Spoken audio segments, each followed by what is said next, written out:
Good evening, everyone. I'd like to call this special meeting of the Sterling Heights City Council for a strategic planning session to order.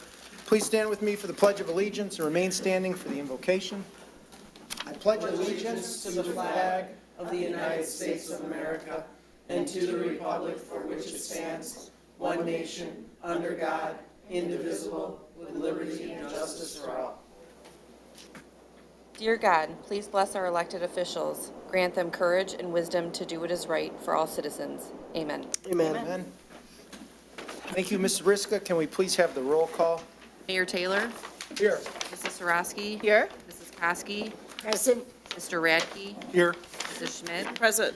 Mr. Shannon, Present. and Mrs. Zerko. Present. Thank you, Council. We need approval of the agenda. Mr. Mayor, Mrs. Koski. move to approve the agenda. Support. It's been moved and supported. Is there any discussion? With no discussion, all in favor signify by saying aye. Aye. Opposed? Motion carries. As I said, this is a strategic planning session. I don't believe our city manager has a report tonight. So at this point, I will turn it over to Mr. Vanderpool and let you take it from here. Mr. Vanderpool. Thank you very much, Mayor. We're very excited to present our strategic planning session this evening to the City Council and to all the residents. We do this every time, this time every year, and it's really a great way to seek feedback, not only from the City Council, but from audience members and the community at large. This really is a prelude to the budget process that comes up starting in April with our budget hearings, and then ultimately a final approval of the budget in May. So similar to past years, we have a number of presentations this evening, and we respectfully request that comments be reserved until we conclude with all the presentations, which will provide a more seamless discussion. So why don't we get started? I have an overview I'd like to provide, focusing on an update of our Visioning 2030 plan, and then we'll get right into our presentations. First, in terms of our Visioning 2030 plan, the community may remember we developed this plan a number of years ago, actually 2014, because the city of Sterling Heights was at a critical juncture in our history. We had just come out of the Great Recession. We had to cut hundreds of positions in our organization, unfortunately. We had to reform our legacy costs and impose concessions and look at service sharing options with other cities. And we went through a very, very dark period in our city's history. But thankfully, because the City Council stuck to the plan that was set forth, we emerged from the Great Recession, and now we're in a good financial shape moving forward. But for 8 years or so, we weren't really able to invest in the community because we were focused on getting through the Great Recession. So we realized that we really needed to have a strong plan moving forward. And that was so important, especially knowing our city was coming up on 50 years of age. And as we think of a city's natural progression, it goes something like this. A city goes through its full development, population starts to level off, buildings start to age, population slowly starts to decline, and before you know it, you have an irreversible perpetual decline. We see this not only in Michigan, but throughout the country, of cities that age and really don't plan for the future. So we don't want to head down that path of natural progression. So we figured a few years ago that we needed a robust, ambitious, bold plan for the future. So we embarked very quickly on that planning process under the banner of Visioning 2030, and it's resulted in already a more prosperous path. You can see throughout the community the vibrancy that's going on now instead of the more natural progression that I just referenced. So let's take a look at the Visioning 2030 process and what it all means and where we're at to date with it. First, as I mentioned, we started this endeavor in 2014. We established a visioning team and worked with a consultant from the Southeastern Michigan Council of Government. We had a number of stakeholder engagement focus groups and surveys that we embarked on and completed as part of the process to get really good, solid feedback from the community. A strength, weaknesses, opportunity, and threat analysis was completed as part of this process. And then the plan started to come together with a vision statement and guiding principles. And ultimately, the Visioning 2030 plan was approved by the City Council. So, as a refresher, I know I've talked about this quite a bit, but I always enjoy re-emphasizing the statement because it really is all about what we are in Sterling Heights, and that is we're a city, a vibrant, inclusive community for residents and businesses that is safe, active, progressive, and distinctive. Sterling Heights, a bold vision for an exceptional quality of life. So everything we do, or everything we've been doing since 2014, is centered around this very important vision statement. But then along with the statement are the 7 important guiding principles. And they include a community that is safe, well-maintained, and desirable, with neighborhoods enhanced by great schools, plentiful leisure and recreational opportunities featuring fully utilized parks, abundant pathways for biking and walking, focal points that are both public and private to serve as destinations for residents and visitors, well-maintained and aesthetically pleasing roads and green spaces. And lastly, successful, vibrant, and attractive commercial centers with unique offerings. So let's take a look at how we're doing with this. First, we started out with baby steps, if you will, incrementally. It began with a new branding effort. We refreshed our logo. It had been many years, decades, since we had updated our logo. And many of you now see this branded, refreshed logo everywhere on signage and in our print material and electronically and so on. The new logo represents upward mobility, progressiveness. The shield represents strength. The SH through the middle of the logo represents not only the SH, but also the Clinton River, our greatest natural asset. And innovating living is not just a tagline. It is a concept that is a centerpiece of everything we do moving forward. So this rebranding effort started a few years ago, and it's everywhere now, wherever the city is represented. And the same with our website. The same branding effort is throughout our website, and our website now includes recent upgrades to reflect our Visioning 2030 perspective. But it's more, Visioning 2030 is much more than a logo and a tagline. It's actually being implemented as we speak, and we've had a number of accomplishments under the Visioning 2030 banner, beginning with our focus on roadway improvements and aesthetically improving the area, not simply just replacing the roadway itself. And when you look at Van Dyke, for example, the Van Dyke corridor has been transformational, and we've gotten a lot of really positive feedback from especially businesses along the corridor that invest hundreds of millions of dollars, billions of dollars in the case of FCA.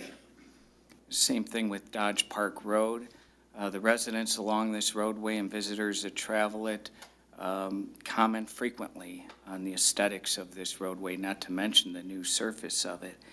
And the city received a state grant, or a state award, I should say, recognizing the good work of Dodge Park Road. And soon M59 will be fully completed with all the landscaping starting in the spring and the new branding and signage that'll go along with the M59 corridor as well. But it wasn't just roadways. The city council approved a new commercial landscaping plan that requires that whenever we have a new development, that aesthetically speaking, landscaping will enhance the project significantly. And if we just focus on some of the recent ones, this is AutoZone on North Van Dyke, you can see what a difference enhanced landscaping makes to a new development project. And same thing with the credit union over on 18 and Mound Road. This was done under the new ordinance and includes decorative lighting and the like, vastly improving what this corner looked like beforehand.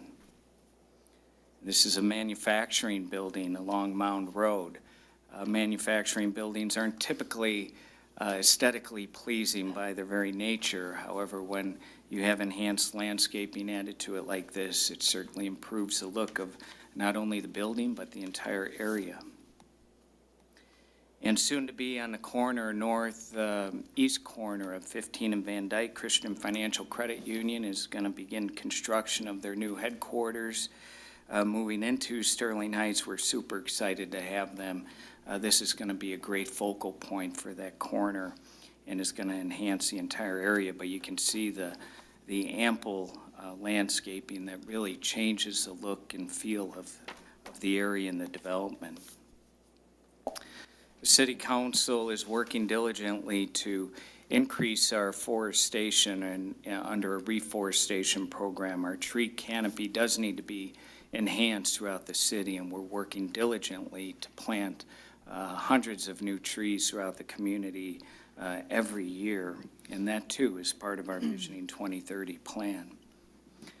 But it doesn't stop there. As you recall, with the guiding principles, creating an environment that's conducive to business development and growth is a big part of our Visioning 2030 plan, and we are continuing down that path with the creation of the Sterling Innovation District, which encompasses a massive economic corridor from 14 Mile Road up to 19, from Van Dyke to Mound, now branded as the Sterling Innovation District, in which we're doing everything possible to continue to attract high-tech companies to this corridor and brand the entire corridor under an integrated message to the entire region that, you know, you can come to the Sterling Innovation District and you can grow your business and your business is sure to flourish. And then there's some concern about Lakeside Mall, and as part of our Visioning 2030 plan, we're preparing for the future of Lakeside Mall. We all know that the future isn't promising for bricks and mortar malls. Fortunately, Lakeside is not in distress. The surrounding area is doing very well, but we don't want to wait.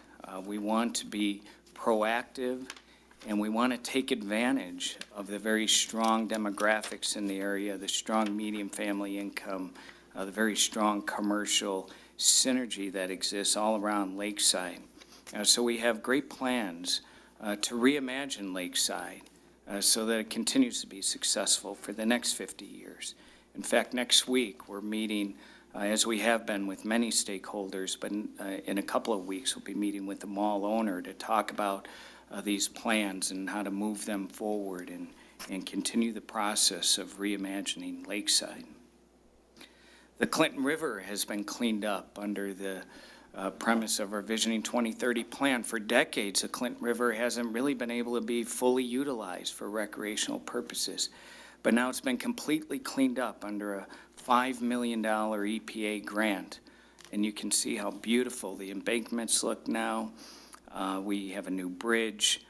Soil erosion has been minimized, and very soon we'll be able to rent kayaks and canoes from a new facility in Sterling Heights and be able to readily use the Clinton River. And really, many are doing it already. They're not waiting for a new structure to be built. And then, of course, most recently, this was really a huge part of our Visioning 2030 plan. The Recreating Recreation Initiative was approved by the voters.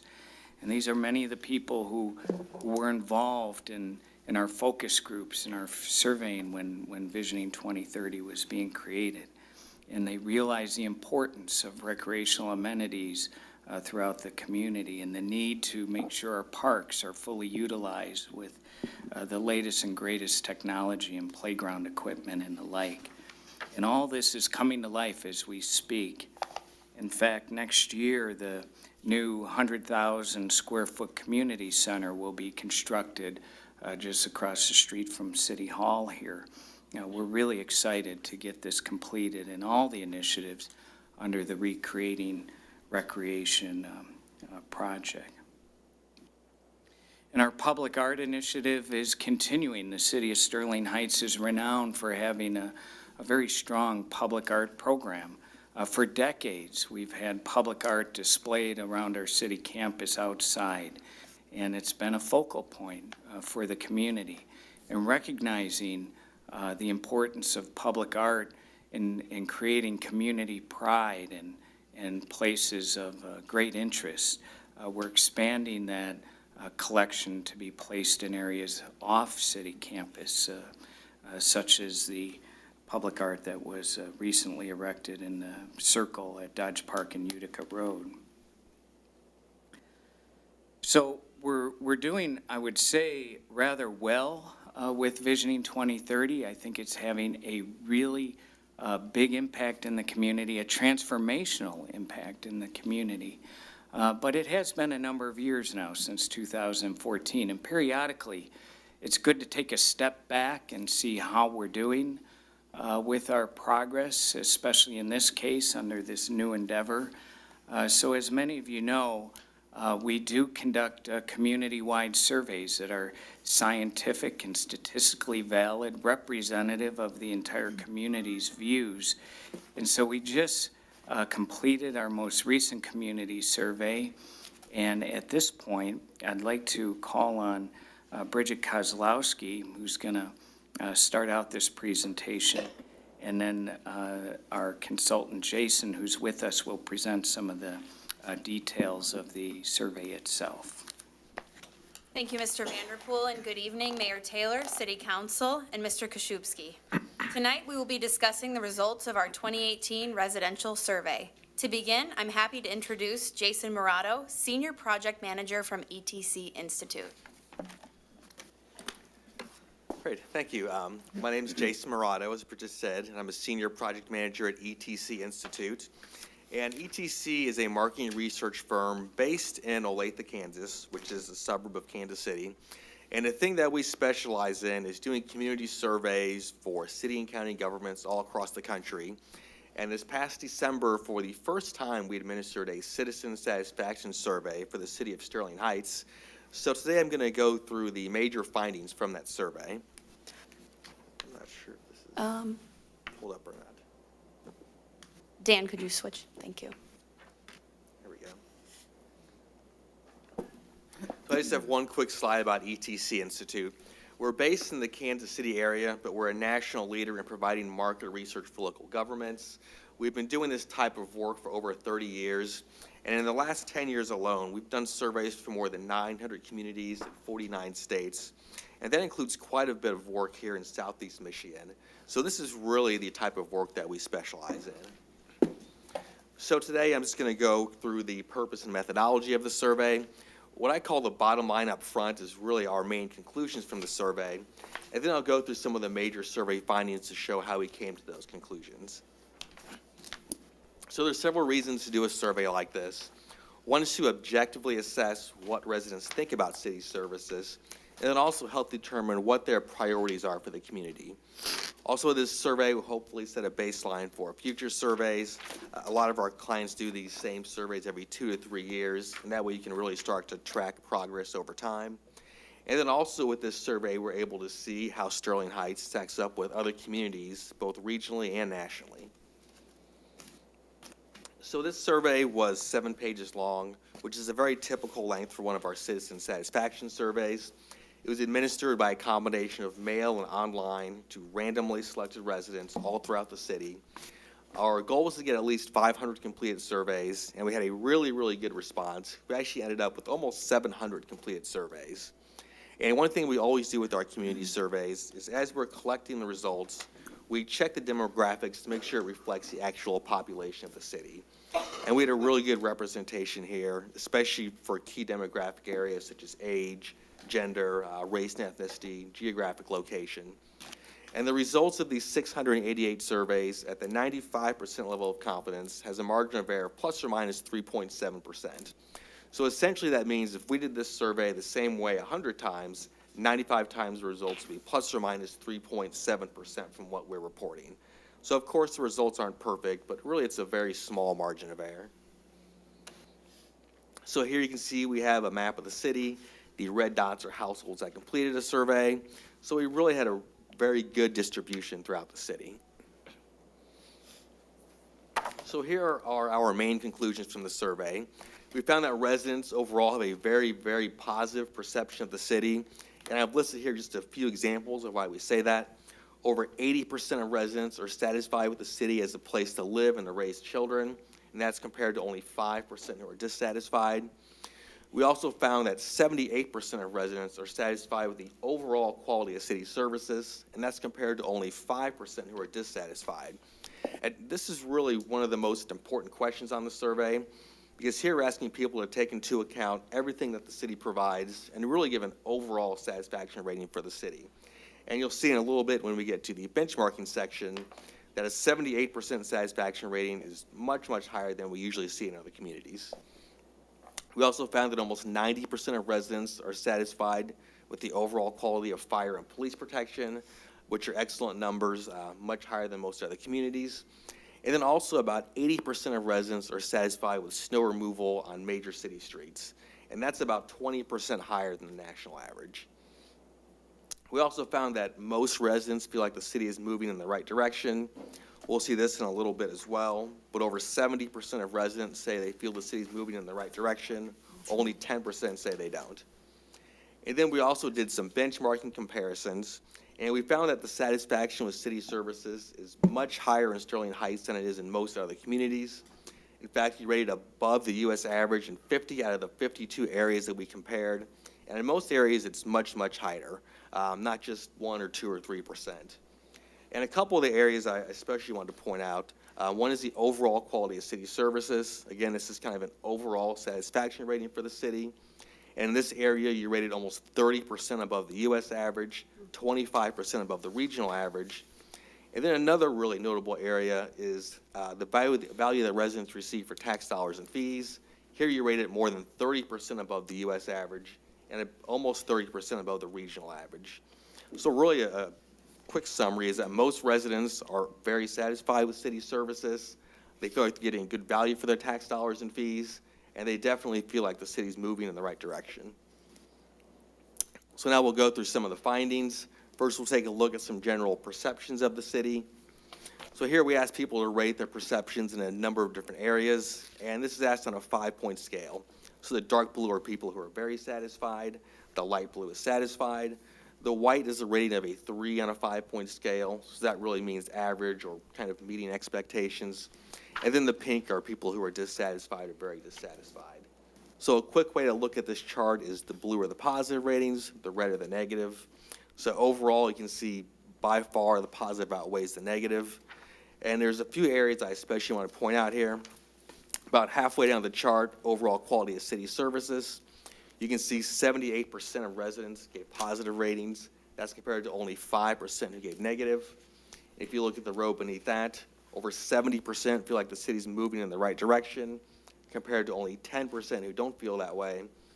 And then for the row beneath that, value received for tax dollars and fees. Again, we have 70% who give positive ratings, only 10% negative. And when we get to the benchmarking section, you'll see that these ratings are much, much higher than we usually see in other communities. We also ask residents how safe they feel in different situations. And you can see residents generally feel safe in all areas throughout the city, especially in their neighborhood during the day and also in their neighborhood at night. And then here we have a map of the city. And what we did here is we broke the results down by census block group. So the dark blue areas mean residents in those areas on average are very satisfied. The light blue is satisfied. The yellow is average, and then there's no orange or red on this map, but that would be dissatisfied or very dissatisfied. And we did a map like this for every question on the survey, asked on a 5-point scale. So there's about 80 maps in the report. This one here is just based on overall quality of city services. And you can see pretty much the entire map is blue except for one little area, and you even have a few dark blue areas. So really what this says is that residents pretty much throughout the city are satisfied with the overall quality of services. And it also means the city's really doing a great job providing services pretty equally throughout the city. So then we also found that satisfaction with city services is much higher in Sterling Heights than it is in other communities. So we'll take a look at some of these. So the blue line are Sterling Heights residents who are either very satisfied or satisfied with these areas. The red are the satisfaction ratings for residents in the Great Lakes region, which includes the state of Michigan and a few surrounding states. And then the yellow are the satisfaction ratings from residents from all across the U.S. And this is based on a national study that ETC Institute does every couple of years. And as we go through these charts, I put blue arrows by the places where Sterling Heights rates at least 5% above both the regional and national average. So you can see here for perceptions of the community, you rate much higher than the benchmarking average in just about all of these areas. If you look about halfway down, overall quality of city services, I mentioned this a couple of times already, but this is really where you kind of take a look at an overall satisfaction rating for the city. You have a 78% satisfaction rating. The regional average is only 53, national average 49. If you look at the row below that, overall direction of the city, you have a 71% satisfaction rating, which is 15 points above the regional average, 18 points above the national average. And then below that, value received for tax dollars and fees. You can see that you have a 70% satisfaction rating, which is about 30 points above both the regional and the national average. So now here we have comparisons for public safety. You rate significantly above the national average in 7 out of the 11 areas. A few areas I want to point out here, if you start near the top, overall quality of fire protection and overall quality of police protection. You can see in both cases there's about a 90% satisfaction rating, which is much higher than other communities, especially when it comes to police protection. And then if you go down the list a little bit, there's a couple of other areas where you're almost 20 points above the national average. How quickly police respond to emergencies, and then also city efforts to prevent crime. Now, if you look at the bottom of the list, visibility of police in neighborhoods and retail areas, those numbers aren't bad. They're pretty much right on par with the national average, but they do rate lower compared to a lot of these other areas that we took a look at. For parks and recreation, you can see you rate much higher than the national average in 5 out of these 6 areas. The areas that especially stand out are the maintenance and the number of city parks. For code enforcement, all 5 of these areas much higher than the benchmarking averages. If you look at that top row, cleanup of litter and debris on residential property, you have a city 62% satisfaction rating, which might seem low compared to some of these other areas we looked at, but you can see the national average is only 41%. For maintenance, you rate much higher than the benchmarking averages in 7 out of these 12 areas. A few of the ones that really stand out are maintenance of city buildings. You can see you're 25% above the national average. Mowing and trimming along streets and other areas is 30 points above the national average. And then if you go down a couple rows, snow removal on major city streets. I mentioned this a few slides ago. You have a 79% satisfaction rating, which is about 20 points above both the regional and national average. If we look at communication, the city's webpage is pretty much on par with other communities, but these other 3 areas all rate much, much higher. And then the last of these benchmarking slides, this is for customer service. And these numbers are based on people who have actually contacted the city in the past year.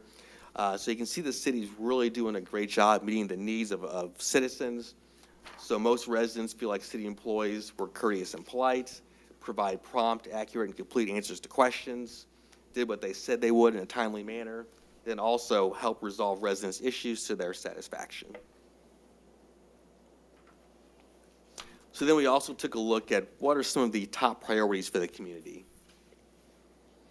So the report has a lot more detail on the analysis we used to come up with these, but we took a look at both the level of satisfaction and the importance that residents place on different services.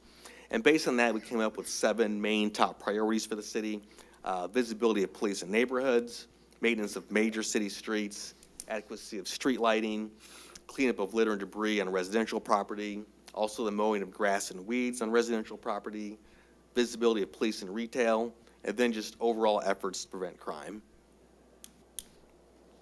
So then we have just a few other survey findings. We asked residents how satisfied they are with different aspects of public library services.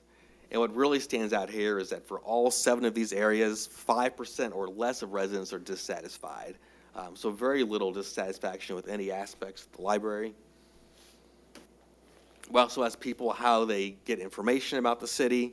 And there's 2 areas that over 50% of residents mentioned that they use to get information: the city magazine and also the city's website.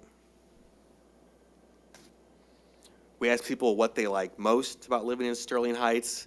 And here we had quite a variety of answers, but there were 3 that over 50% of residents mentioned. And that was the affordable cost of living, shopping and entertainment options, and then living close to family and friends. And then we also asked people, do they think the city should allow state licensed medical marijuana businesses to operate in the city? So here, generally not a lot of support. You had 15% who strongly agree, but 3 times as many who strongly disagree.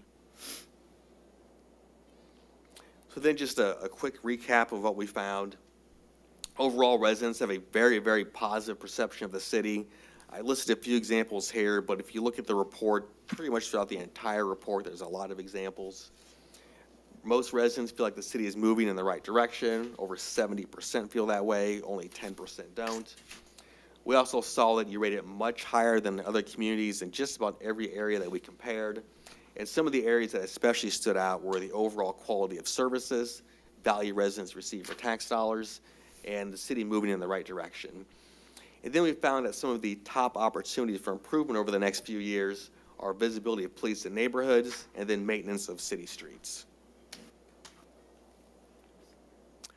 So with that, I'll turn it over to Bridget, who has a few more slides to go through. All right.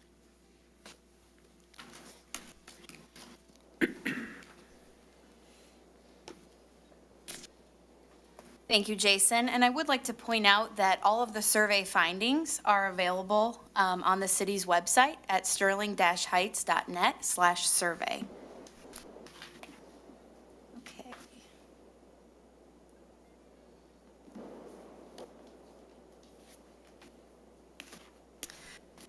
Now that the city has the survey results, the question is how we will use this information. First, the city is always in the business of continuous improvement. While we scored extremely high and above average in most categories, it's important to know there is always room for growth. The survey results have been distributed to all managers and directors with the ask that they analyze their department's results and begin planning for areas of improvement. We are also planning to use the data gathered from the survey to enhance our services and processes. Second, we will use the survey results in continuous long-term visioning efforts. The 2030 visioning plan is in full effect, and as Jason said, 71% of respondents felt the city was moving in the right direction. We plan to break down this data line by line and use it for further long-term planning and strategic growth opportunities. Similar to visioning, but in the nearer term, administration and council can use the survey results to understand community priorities and concerns. This will assist us in focusing efforts and funds moving forward to make sure we're serving all the residents in the best way possible. And lastly, we know what direction we're heading in based on the results. There is a desire for infrastructure focus first and foremost. While the city has been planning for this, we now know our efforts are validated and important to residents. With the respondents' concerns with police visibility in neighborhoods, we know the Safe Streets renewal will be a priority in 2019. And given our question about medical marijuana, council and administration now have insight into the minds of the community on the topic. In the end, I'm very enthusiastic about our results, not only because we did receive largely positive results, but also because this is a true and statistically valid survey of what our residents want. In the end, we know as administration it is our duty to continue serving residents and addressing their concerns. Thank you, Mayor Taylor. That concludes my report. So, Mayor, as you can see, again, the survey is very positive. We seem to be headed in the right direction. Clearly, the community feels we're on track with our core services, including DPW, police, fire. But as Ms. Kozlowski mentioned, there is a need to focus much more attention on infrastructure with a heavy emphasis on roads as we move forward. But before we can think about that over the next 5 years, we really have to have a solid financial plan from which to work. And as I indicated early on, our planning process has served us well. We were able to get through the Great Recession with it. We're able to reinvest in the community through our Visioning 2030 plan. And now we need a solid 5-year financial plan so that we can continue to invest tens of millions of dollars in roadways and also our facilities. So our Budget and Finance Director, Jennifer Varney, will now talk about our 5-year financial plan. Good evening, Mr. Vanderpool, Mr. Koszubski, Mr. Mayor, and members of council. I'm very pleased to be here tonight to present the financial plan that will be an important tool to guide the decision-making for the next 5 years and beyond. This 5-year plan was developed over the past 6 months using a detailed Excel-based forecasting model and will be continually updated and modified as necessary. Long-term financial planning is critical to the success of the city's vision. Good planning brought the city successfully through the economic downturn, and now it is time to look toward the future. A solid financial plan will set priorities and guide future decision-making. Tonight, I will present an overview of the overall financial plan for the next 5 years. Then there will be detailed presentations explaining critical aspects of the plan, including the vision for roads, information technology, and facilities. Forecasting revenue growth is an important component to a successful plan. Property taxes and state revenue sharing account for approximately 77% of general fund operating revenues, and forecasted growth in these two areas is a critical component of the plan. Property tax growth is primarily composed of two components: a taxable value growth for existing properties, which is capped by inflation due to Proposal A, and taxable value growth due to new developments and construction. The Federal Reserve has forecasted an average of 2% inflationary growth for the next decade, slightly higher in the near term. This is the growth rate that was assumed in the plan. Inflationary growth was also assumed for state revenue sharing and most other revenues. Tax revenue growth from new developments was also considered. A base growth rate of 0.5% was assumed, as well as forecasted growth from developments with a projected taxable value greater than $2 million. As you can see from this list, projected growth over the next 5 years is significant. When important developments such as the Verandas, Sterling Landings, and Maple Woods condominiums, just to name a few off this list, are added to the tax roll, a total of $1.3 million annually in additional revenue will be realized. The previous 5-year plan focused on difficult decisions that were necessary to bring the city successfully through the financial crisis.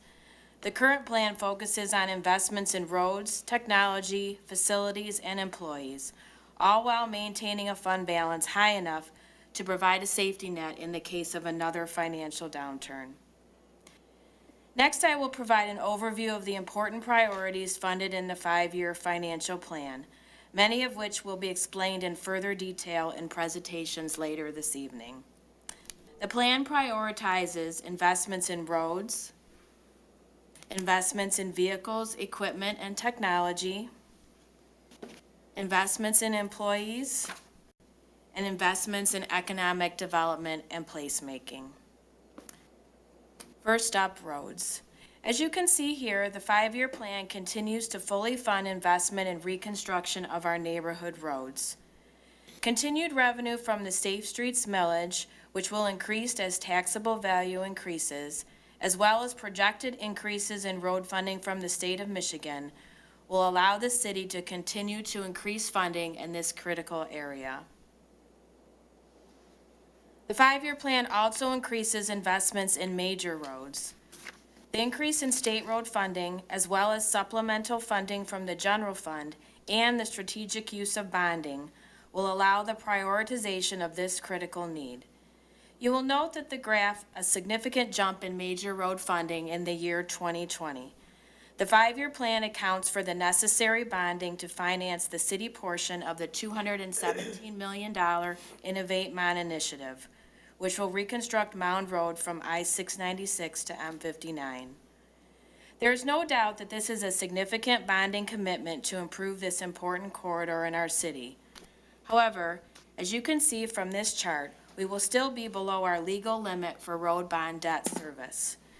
The blue bar on this graph represents the total amount of the road fund budget committed to debt service payments, principal and interest, and the red bar represents the legal limit, which is 50% of our total state or Act 51 road funding. For 2018, our total debt service is $2.3 million, or 50% of our legal limit. This is represented by the green line. You can see that our debt service will increase slightly in 2019 and 2020 due to planned bonding for the reconstruction of Canal Road, North Van Dyke, and Dodge Park Road from 15 Mile to Metro Parkway. Then in 2021, there is a significant jump due to the bonding for Mound Road. Whoops. Increasing our debt service to 75% of our limit. However, our total debt service will decrease each year as payments are made and older bonds are paid off, eventually getting down to about the 50% in 2029. And as a reminder, debt payments on road bonds are made from the Major Road Fund, which is primarily financed through gas tax dollars received from the state of Michigan. Next, the 5-year plan continues to emphasize regular replacement plans for vehicles and equipment, as well as investment in technology. You will note here that the annual capital expenditures are projected to decrease in the later years of the plan. This is due to a proposal that you will hear about tonight to update all city-owned facilities in the near term, and this will decrease our required annual investments in facilities improvements. And again, this plan will be discussed in later presentations. The 5-year plan continues to invest in employees through the funding of regular salary and step increases, and continues to fully fund our pension and retiree health care obligations. This chart represents our total annual post-retirement obligations. The blue portion of the bar graph represents our annual contribution to the police and fire pension system. The red portion represents our annual contribution to the general employees system, and the green portion represents our contribution to the retiree medical fund. You can see that our costs in this area are projected to increase over the next 5 years and will eventually total $26 million annually, which is approximately 22% of the general fund budget. Increased property tax growth has allowed the city to resume investment into facilities. However, the age of our facilities, in combination with the necessary reduction in funding during the economic downturn, has resulted in required improvements that cannot be funded through the normal budgeting process. You'll be hearing detailed information regarding the necessary upgrades and improvements for all city buildings in later presentations. The 5-year plan includes 2 capital improvement bonds to finance these critical needs. One, a facilities improvement bond, and the second bond, a DPW building construction bond. And although these 2 bonds will increase our government debt level, our overall general government debt will still remain very low. Now some more detail about each of these bonds. A 20-year, $20 million facility improvement bond is proposed to be issued in the spring of 2018 with annual payments of approximately $1.4 million beginning in fiscal year 2019. This bond will cover improvements to City Hall, the Police Department, the Library, and the 41A District Court that were identified in the Facilities Condition Assessment completed this fall. The bond will also include funding for improvements to the fire department and $3 million to fund the remaining projects in the 5-year information technology plan. A second $20 million 20-year bond is proposed in the spring of 2019 to finance a brand-new DPW building. Funding will also be proposed in the fiscal year 19 budget for a complete assessment of the DPW building, similar to the facilities assessments that were completed on the other buildings. Annual payments for this bond are also estimated at about $1.4 million annually and would begin in 2020. And again, we'll hear more detailed information about the current state of the DPW building later this evening. As this chart shows, although these two proposed bonds will increase general government debt, our overall debt will still remain low and well below our legal debt limit, and after peaking in 2019 will decrease each year after. Our legal debt limit for direct and indirect debt is 10% of the state equalized value, otherwise known as SEV. For 2017, our SEV was $5 billion, meaning our legal debt limit is $500 million. And as you can see, we are nowhere near that limit and would never want to be. For 2017, our city direct and indirect debt totaled $102 million. The purple portion of this bar represents our indirect debt, and this consists of the city's share of county debt that's incurred for the mid and OMID districts, so in other words, our sewer debt from the county. The city has little control over this debt as decisions are made at the county level, and the debt service on this debt is recovered through water and sewer rates. For 2017, this portion totaled $53 million. The green portion of the bar represents our direct debt, and this is the debt that we have control of and is approved by City Council. Prior to 2017, our city direct debt was extremely low and really only consisted of a couple years left on the construction of the city center and the voter-approved construction of the fire stations. And then in 2017, a $45 million bond was issued to finance the voter-approved recreation improvements. And this increased our total direct debt to $49.2 million. However, as you can see from the chart represented by the red line, we were still at only 20% of our legal limit. When following the chart into the future, you can see that the proposed bonds will increase our direct debt in 2018 and 2019, and that we will peak at 24% of our legal limit in 2019, and then fall over time as annual payments are made, and the city center bonds are paid off in 2020, and the fire station bonds are paid off in 2023. It is also important to understand that the majority of the debt payments here are not funded through the general fund. As I mentioned earlier, all the direct, indirect debt represented by the purple portion of the chart is funded through water and sewer rates. The fire station and recreation debt are funded through dedicated voter-approved millages. So only the remaining city center debt and the two new proposed bonds will be funded through the general fund. Finally, the results of the forecast. I have discussed the major revenue assumptions and the important priorities that have been funded through the 5-year plan, so now it is time to show the results. This chart shows revenue and expenses through 2025 and how much we will be adding to fund balance each year. As you can see, we will be able to continue to add to fund balance each year, leveling off in 2022. The decrease in annual fund balance contributions in the later years is primarily due to expenses that outpace inflation, such as health care, pension contributions, and employee step raises, and the addition of the two new debt payments that were explained previously. As you can see in this chart, the green bar representing the total cumulative general fund balance and the purple line representing the percent of general fund expenditures, the plan supports our goal of achieving and maintaining a 25% fund balance, achieving that goal in 2020 and maintaining it in the subsequent years. I would, however, like to emphasize that the renewal of the Safe Streets millage is critical to the success of this plan. This next chart shows how the fund balance graph changes if the Safe Streets millage is not renewed in 2020. It would result in a $7 to $8 million loss to the fund balance annually that would require deep cuts to public safety and as well over $3 million reduction in our neighborhood roads program.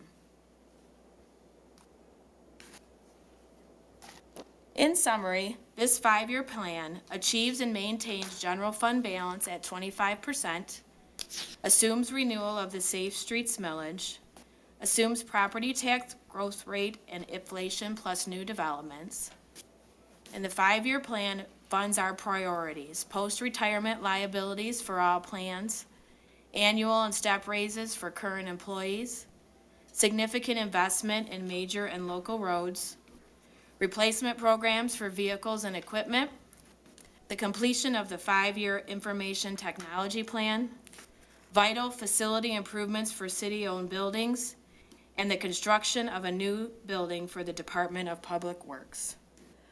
All without a tax increase and while maintaining a general fund balance level of 25% of expenditures. This concludes my overview of the 5-year financial plan, and now I would like to turn it back over to Mr. Vanderpool, who will introduce the remaining presentations that will delve into further detail behind the programs proposed for the next 5 years.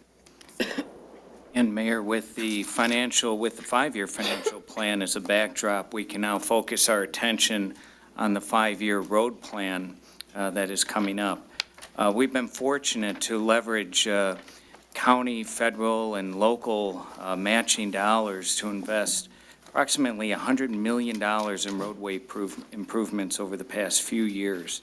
And we see that trend continuing with this 5-year plan that you're about to hear.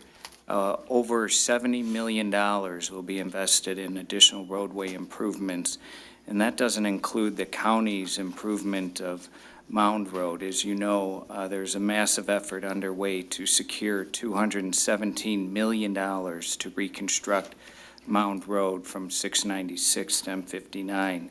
We're hopeful that that funding will come to be.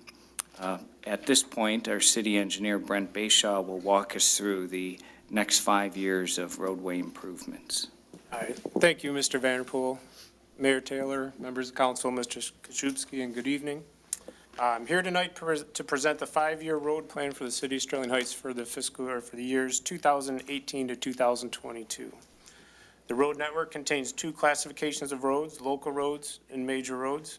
This plan addresses both classifications and will be presented as such. At the end of the presentation, I'll summarize both the networks as a whole. So let's begin with the local road network. I'd first like to summarize the 2017 improvements. Then I'll discuss the current conditions of the local road network. We'll take a look at what's in store for 2018, and then we'll go into the 5-year plan for local roads.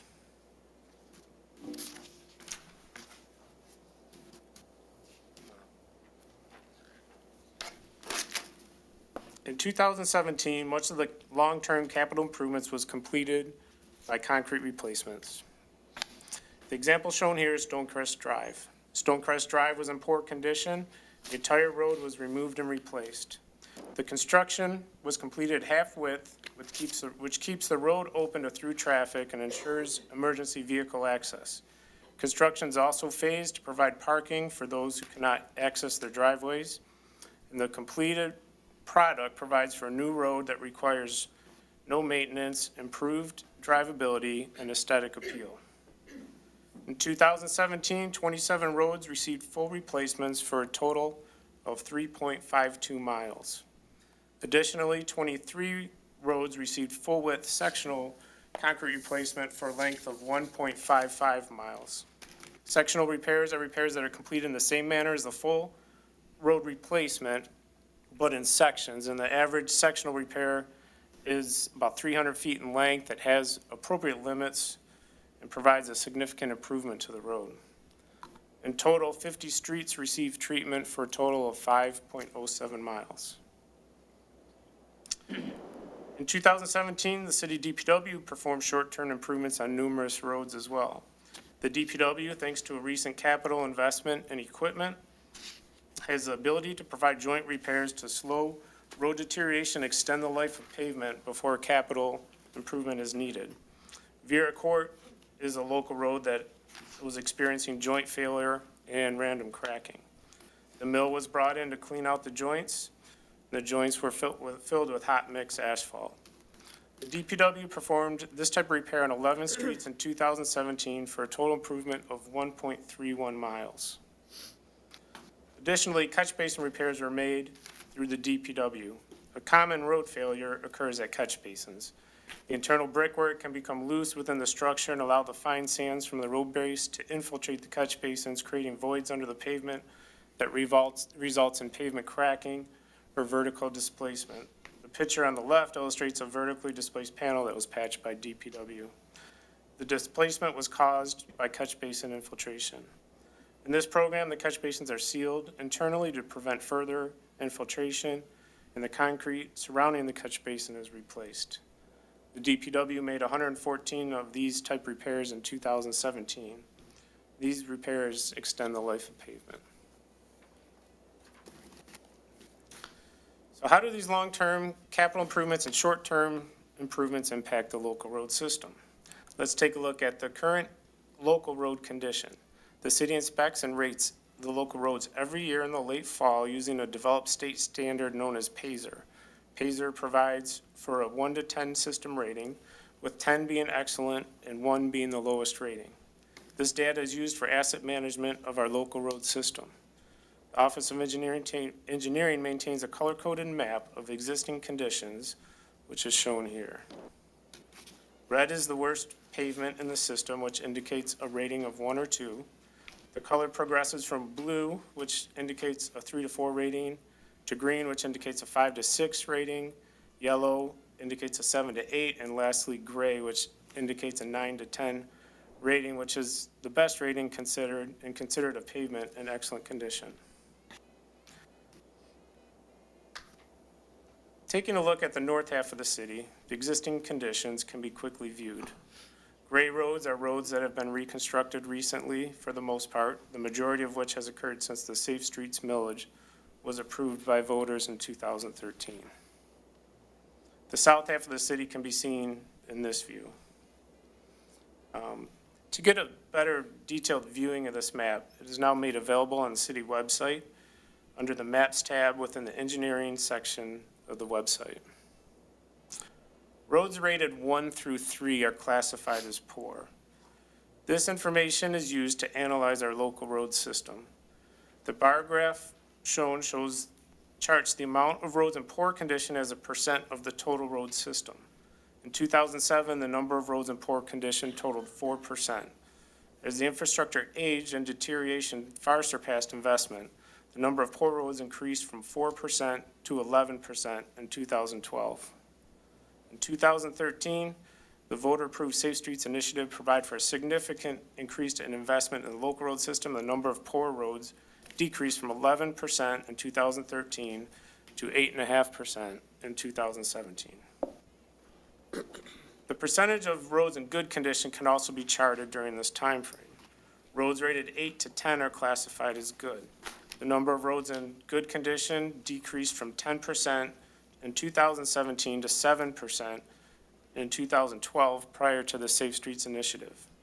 From 2013 to 2017, the amount of roads in good condition increased from 7% to 13.5%.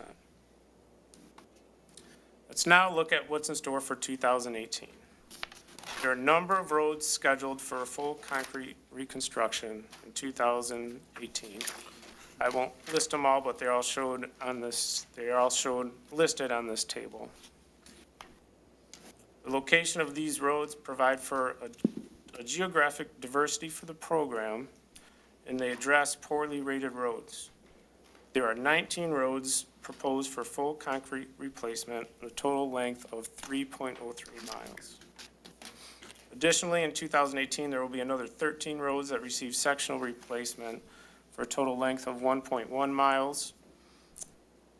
The total capital investment to the local road network proposed for 2018 provides for work on 32 streets and addresses 4.13 miles of pavement. The 5-year plan for local roads includes long-term capital repairs in the amounts shown in the bar graph. As previously mentioned, in 2013, the Safe Streets millage was passed by voters on a 6-year term. The Safe Streets millage provides approximately $3.4 million of the local road funds shown each year. Years 2020 through 2022 in this graph assumes a renewal of the Safe Streets millage. Also included in the forecast are community development block grant funds, which are pursued annually for road improvements, and also includes Act 51 financing, which is received from the state annually.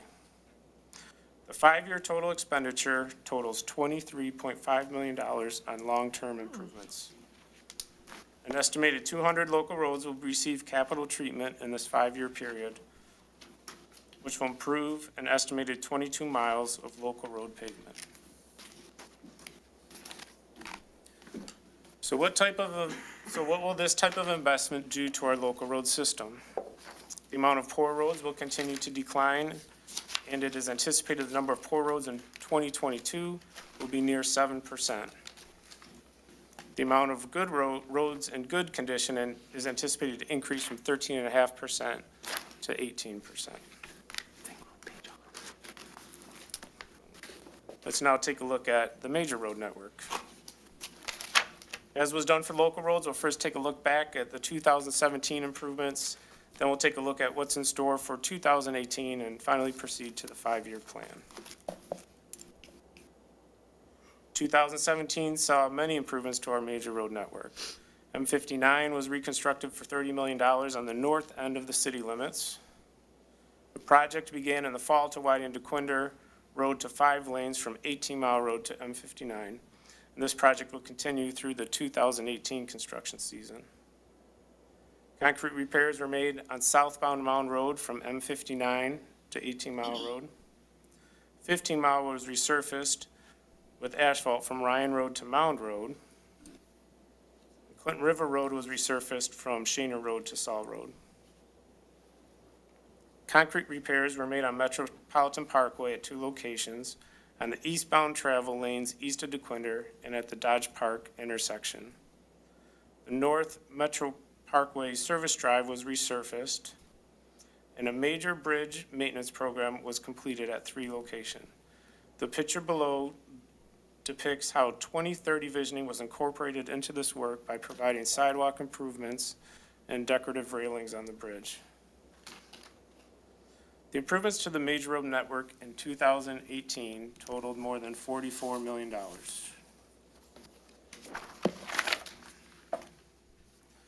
What's in store for 2018?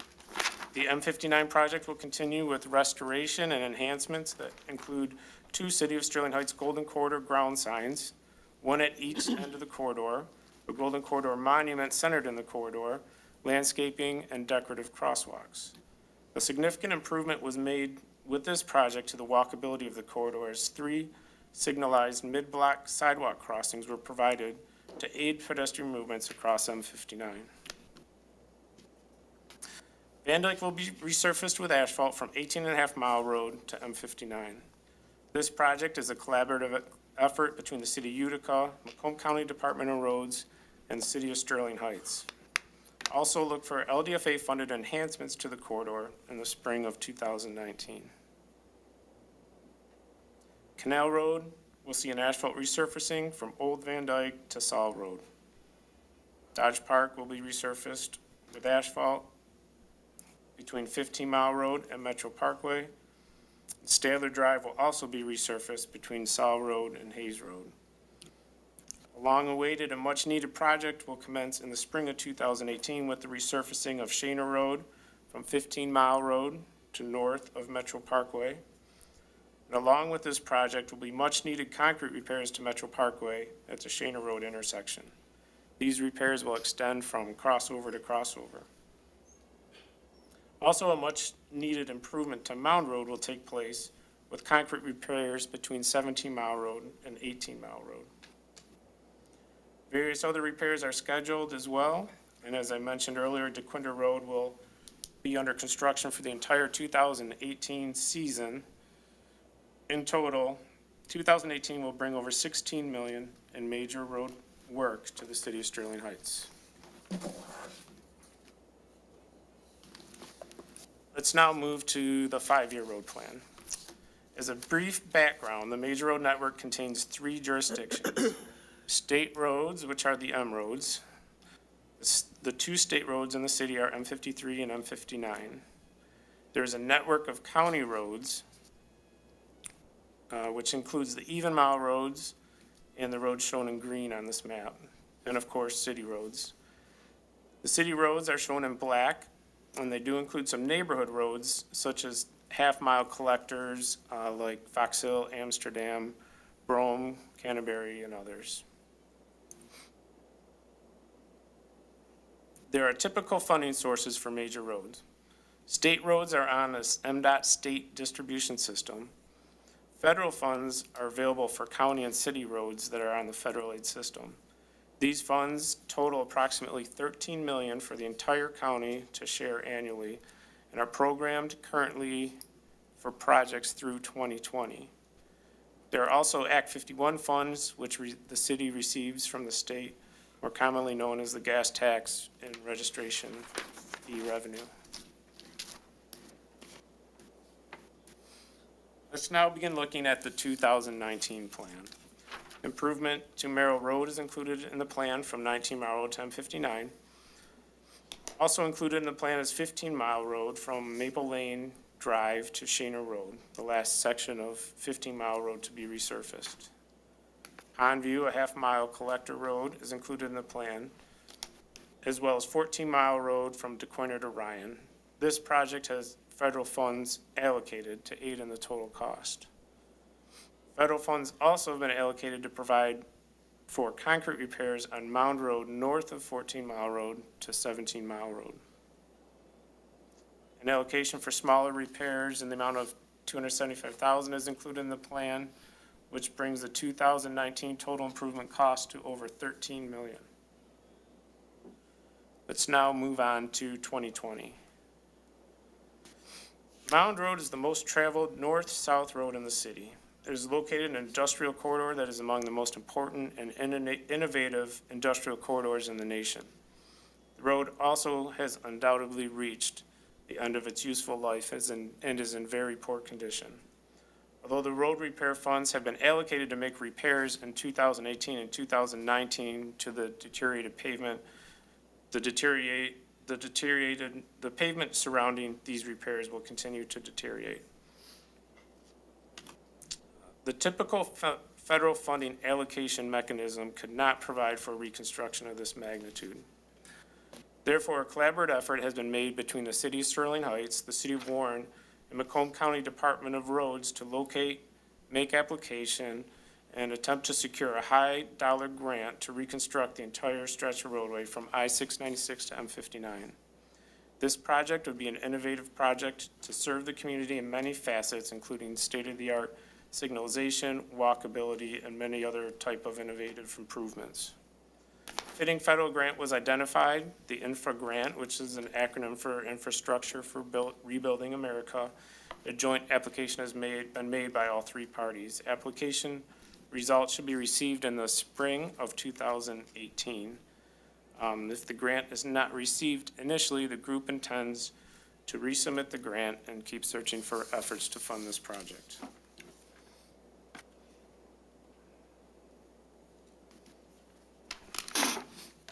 Additionally, the 2020 plan includes Merrill Road between 18.5 Mile Road and 19 Mile Road, which is a pavement in poor condition that needs addressing.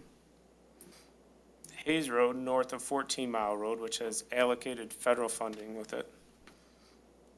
And Shaner Road north of Plumbrook Drain, which also has federally funds secured for 2020.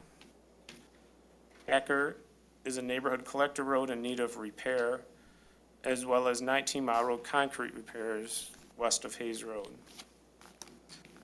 Allocation for smaller repairs, an amount of $275,000 is included in the plan, which brings the 2020 total improvement cost to over $225 million if Mound Road funds are secured. Accepting the Mound Road project, $8.275 million of road improvements are included in the 2020 plan. Let's now take a look at 2021. Maple Lane is in need of completion of the 3-lane cross-section and included in the 2021 plan. Additionally, 19 Mile Road from Shaner to Clinton River Road is in the need of a similar type of repair as the 2018 Canal Road project. As stated prior, federal funding is only programmed through 2020 at this point. However, the need for the rehabilitation of Metro Parkway from DeQuinder Road to Mound Road would be a priority in seeking federal funding. DeQuinder Road is also in need of concrete repairs between 15 Mile Road and 17 Mile Road. And then the allocation for $275,000 is included in the plan for various repairs, which brings the 2021 total improvement cost to just shy of $9 million. Let's now look at 2022. The pavement rehabilitation of 17 Mile Road between Van Dyke and Dodge Park is looked at in the 2022 plan. Also included is the pavement rehabilitation on 17 Mile Road east of Dodge Park to Utica Road. It's anticipated federal funds will be available, and a need is and will be the Metropolitan Parkway pavement from Van Dyke to Shaner Road. With the smaller allocation of $275,000 in the plan, the 2022 total improvement costs for the 2022 plan are $7.4 million. To summarize the 5-year major road plan from 2018 to 2022, many roads are looked at for treatment. The roads that are included in the plan are shown in orange on this map. Improvements total over $54 million. If the full value of the infra grant is received for Mound Road and the portion of the grant located in Sterling Heights is included, this total escalates to $199 million. Let's now look at the 5-year combined road plan. To summarize both facets to the city road network, the 5-year road plan provides for an anticipated investment of $23.5 million to the local road network and $54 million to the major road network. This 5-year total combines for an investment of $77.5 million. This total jumps to over $222 million if the innovative Mound project is awarded the full infra grant. This concludes my presentation, and thank you for your time. Moving on, technology is a big part of our next 5 years. During the Great Recession, the city, as I mentioned earlier, had to eliminate 200 full-time positions, filling the void with contractual services, service sharing, part-time employees, and other unique collaborations, resulting in over $20 million in annual operational cost savings. Unfortunately, our revenue model does not have the ability to bring back all of those positions and so on. So there is a great reliance on technology, and it has played a major role in sustaining high productivity with a very lean workforce. So the next 5 years, the next 5-year plan is going to continue to pay dividends. But there's much more to do in the next few years, and our IT director, Steve Dion, will walk us through the next few years. Thank you, City Manager Vanderpool. Good evening, Mayor and members of Council, and Mr. Kazubski. I'm excited tonight to update the City Council on the progress we have made on the 5-year technology plan. Effective technology planning is critical to ensure city employees have all the necessary tools to provide outstanding service to the residents of Sterling Heights. The 2030 Visioning Plan was the first step in the technology planning process. Employee feedback was a large part of the 2030 Visioning Plan, and technology improvements were needed throughout the various city departments. The visioning process focused on long-term planning, innovation, and collaboration. The visioning process highlighted the need for a formal 5-year technology plan. This comprehensive plan was developed over a period of 6 months and aligns with the City of Sterling Heights 2030 Visioning Plan. The technology plan includes summaries of interviews and surveys from internal and external stakeholders, impact sheets describing the city's major technology systems, recommended actions, expected benefits and sustainability, a comprehensive and flexible budget, including priority rankings and logical sequencing based upon system interdependencies, policies and procedure updates, and appendices containing the detailed data that was analyzed and utilized during the authoring of the 5-year plan. In the 5-year technology plan, a comprehensive budget with priority rankings was constructed. Information technology has been submitting projects for capital budget approval according to the priority rankings formulated in the technology plan. The technology plan projected over $10 million in spending over the life of the plan. Information technology has been able to complete most of the year 1 to 3 projects over the last 3 budget cycles. These completed and proposed projects will be highlighted in the next several slides. The most critical component for the Information Technology Department is infrastructure. This infrastructure includes the wide area network that provides all voice and data communications citywide. The first several projects all revolved around technology improvements in the primary data center. The data center is the heart of Information Technology Department's infrastructure. With the help of facilities maintenance, major improvements have been made to the data center over the last several years. A new FM 200 fire suppression system was added to replace the outdated overhead sprinkler system. The FM 200 system is a waterless fire protection system that, when discharged, suppresses the fire immediately. A new air conditioner has replaced the original AC unit that was over 30 years old. Temperature and humidity control is critical for equipment in the data center. A new UPS has replaced the old unit that was purchased after the blackout of 2003. The UPS is critical when City Hall loses power. The UPS handles the electrical load for the time it takes the generator to start up and power the data center equipment. The Information Technology Department has completed several high-priority infrastructure projects that were outlined in the 5-year technology plan. These hardware replacements and upgrades were needed to support the increasing demand on network resources, storage, bandwidth, and speed. After completing the upgrades in the data center, we moved on to the replacement of the network switches. The network switches have been in place for over 12 years and were no longer able to provide the bandwidth necessary to support end-user demand for network resources. 38 new network switches were installed in the data closets at 15 city facilities. These new network switches will provide connectivity to all locations, end users, and devices. These network switches support all voice and data traffic on the wide area network. This project was completed successfully with minimal downtime or interruption to city business. Data closets that house the network switches were also cleaned up and cabled properly. Network backbone speed between city facilities and employee-client connections were also upgraded. This photo shows the primary data center at City Hall before and after the network switch replacement and wiring cleanup. And this photo shows the library data closet after the network switch replacement and wiring cleanup. Another key component of the 5-year technology plan was to upgrade the internet bandwidth. City business is dependent on a fast, reliable internet connection. The demand for high-speed internet access has increased rapidly. Internet bandwidth was increased from 50 meg to 250 meg. This upgrade is crucial for providing more mobile and cloud-based technology. The 5-year technology plan identified the need for a backup data center. Information technology has established a backup or secondary data center at Fire Administration. Fire Administration already had a generator and UPS system for power protection.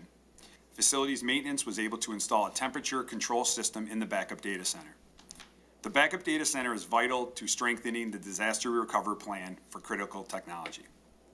The backup data center has redundant internet connections, security connections, and infrastructure that can support critical IT systems in the case of an emergency. The 5-year technology plan outlines additional projects for the backup data center to strengthen the type of emergency we can prepare for and to automate the failover process. Information technology will continue to upgrade and update the backup data center with the overall goal to complete this project by the end of the 5-year technology plan.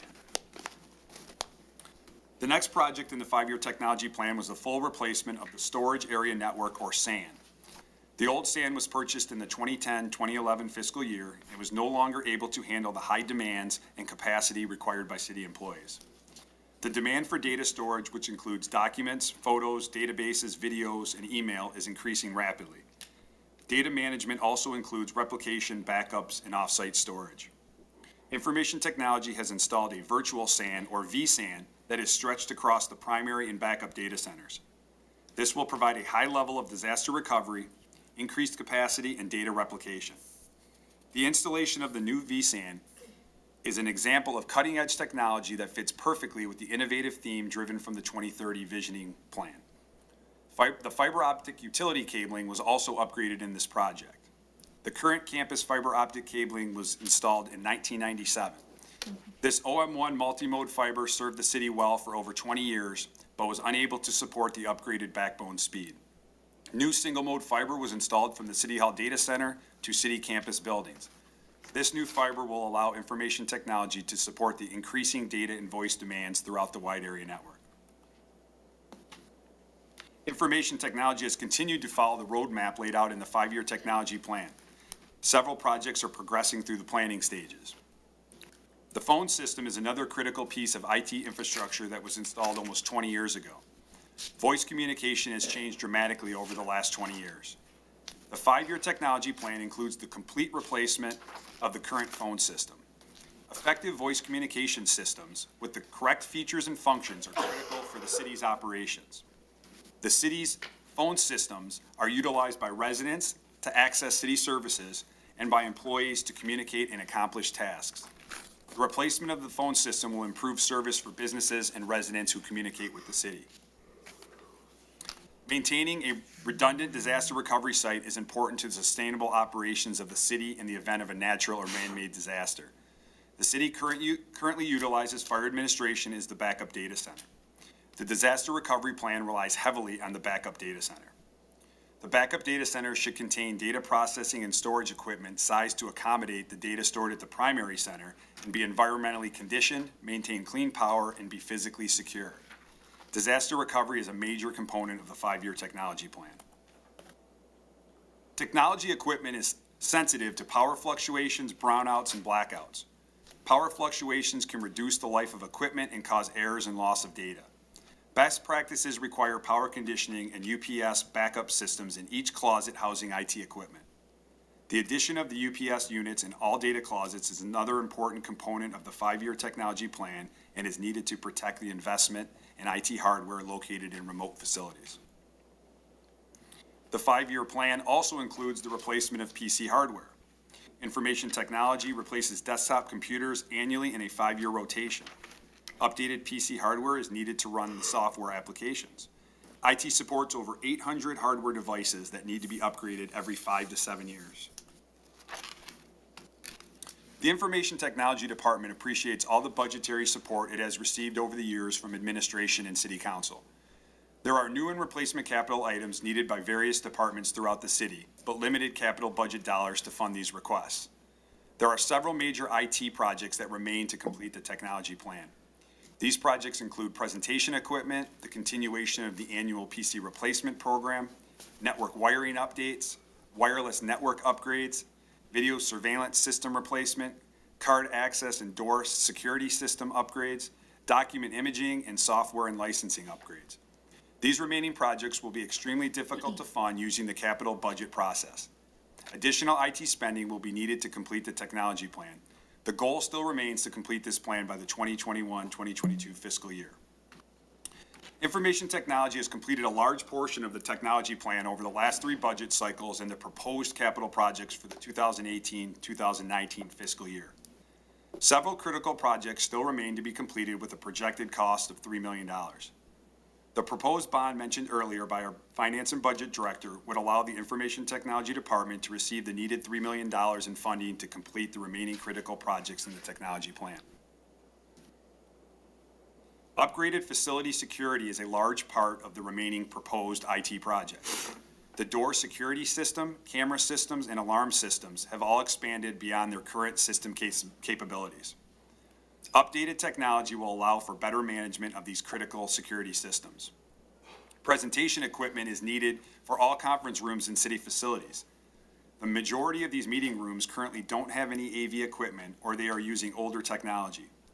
Updated standardized AV equipment and technology will be installed in all meeting rooms and city facilities.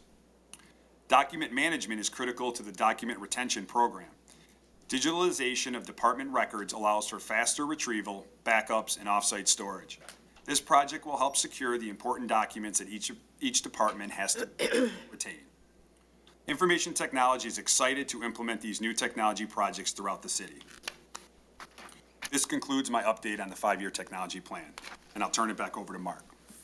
And Mayor, moving on, as everyone knows, the city is celebrating its 50th anniversary in 2018, and over the years has earned an enviable reputation as a premier city in Michigan with great services, a high quality of life, strong economic base, and low taxes. While there have been many successes over the past 50 years, the city's facilities have aged and need significant upgrading, in many cases, to position the city for continual success over the next 50 years. And at this point, our Assistant City Manager, Jeff Bohorsky, will lead us through this discussion. Thank you, Mr. Vanderpool. Good evening, Mayor, members of council, and Mr. Koszubski.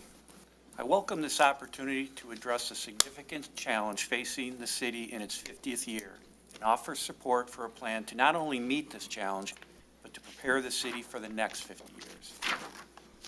While city facilities may not have the cultural or visual impact of other components of the 2030 visioning plan, I can assure you that city facilities are critical to the delivery of public services to our businesses and residents. Just imagine the impact on police, fire, and library services if the city lacks structurally sound and properly equipped buildings. Unfortunately, for a variety of reasons to be discussed, the city's facilities are in need of immediate attention in order to ensure that our excellent public services are not compromised. In my short tenure with the city, it became readily apparent that our facilities were not being maintained or upgraded in an effective or efficient manner. I can assure you this was not for lack of effort by city administration or the facilities maintenance team. Rather, the deteriorating condition of our facilities is the direct product of the terrible economic conditions that decimated the city for the 5-year period from 2009 to 2013. With the unprecedented loss of revenues, the city literally deferred facilities maintenance for 5 long years.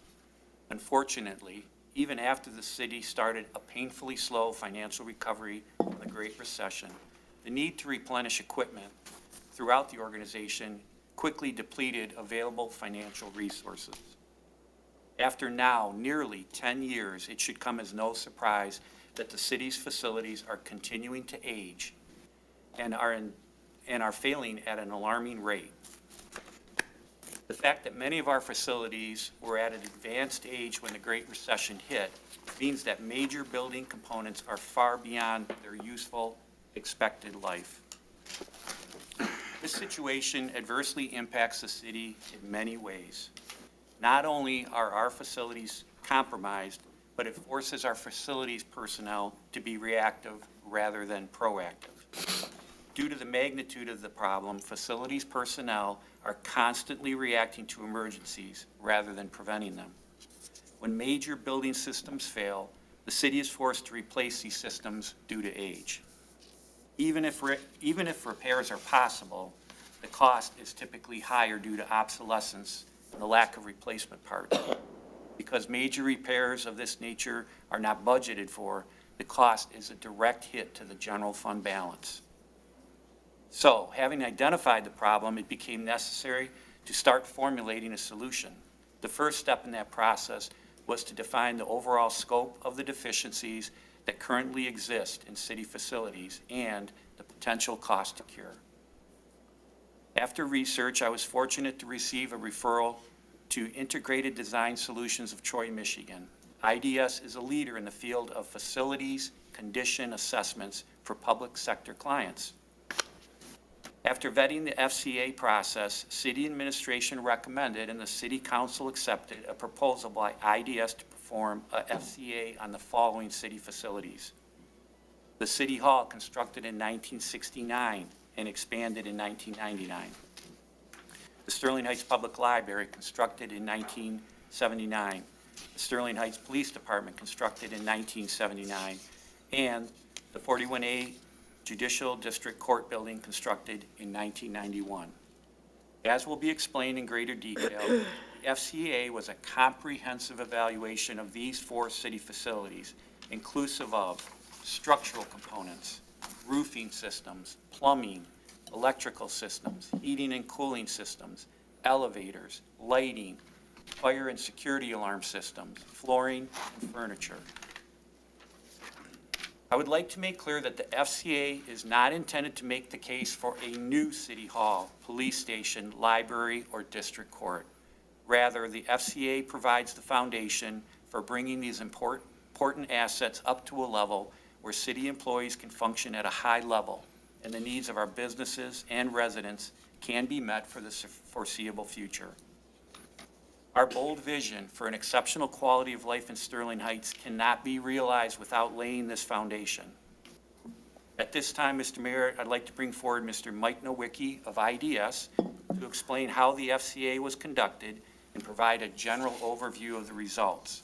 At the conclusion of Mr. Nowicki's presentation, our facilities maintenance manager, Jared Bodoin, will review the results of the FCA from a detailed cost perspective.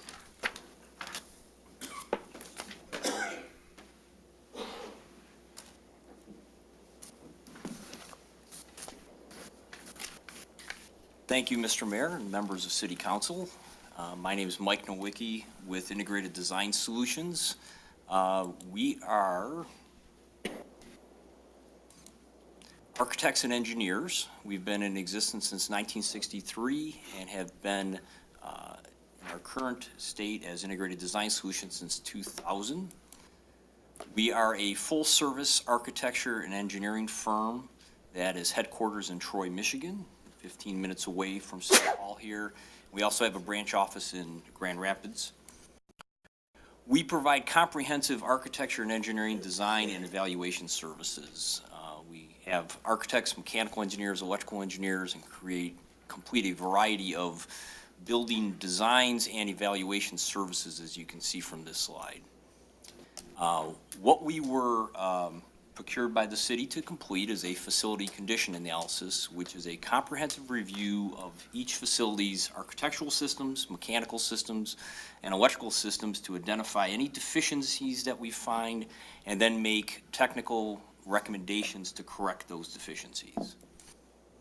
We have completed FCAs similar to what we've done for the city at college and universities, K-12 educational facilities, other municipalities, healthcare facilities, and commercial buildings.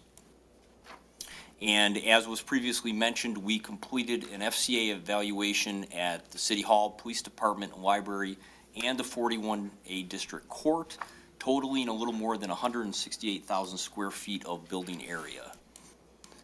The FCA process that we undertook is that we assemble a team of experienced, an architect, a mechanical engineer, an electrical engineer, and an interior design specialist.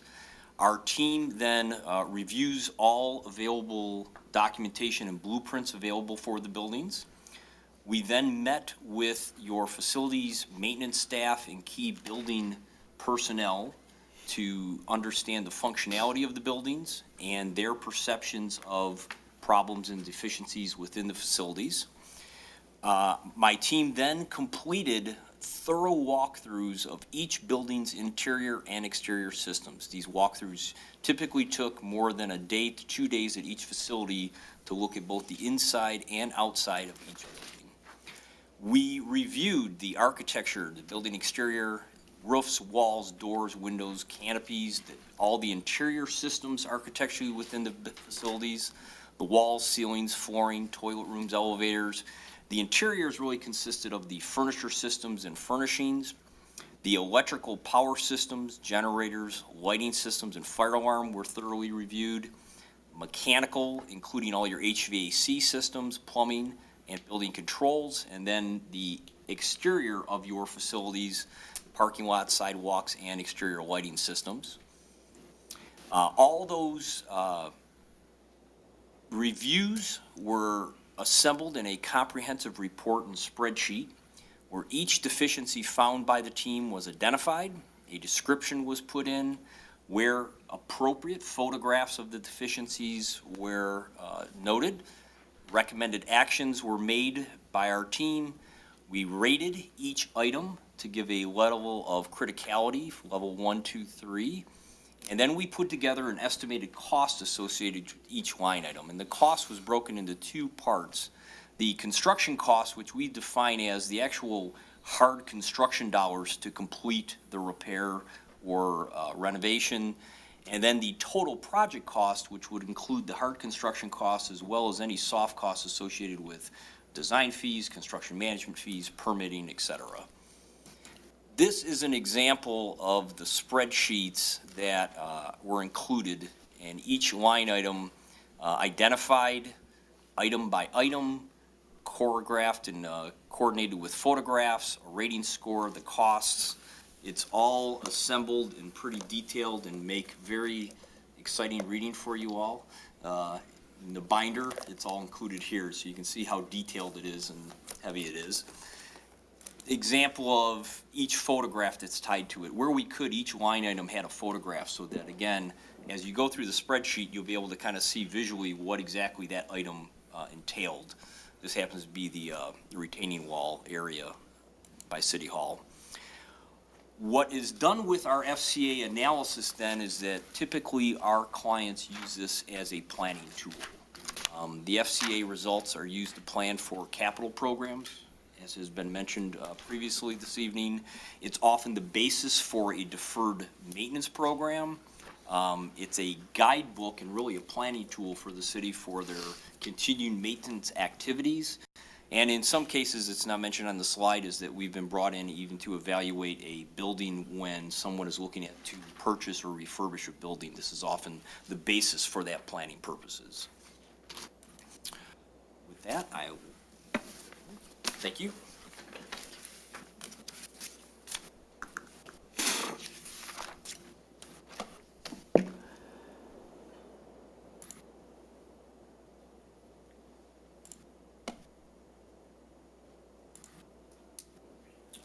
Good evening, Mayor, members of council, Mr. Vanderpool, and Mr. Koszewski.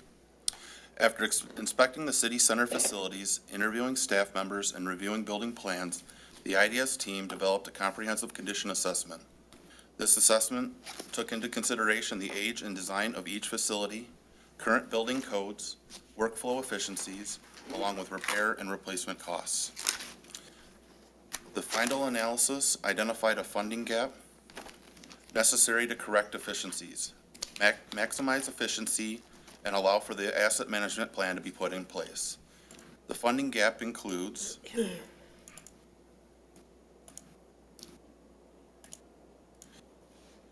$2.6 million in interior and exterior structural improvements, $950,000 for roofing repairs and replacements, $850,000 for necessary plumbing repairs, $1.5 million in necessary electrical upgrades to the campus, $4.8 million investment in heating and cooling systems, $800,000 upgrade to facility elevators,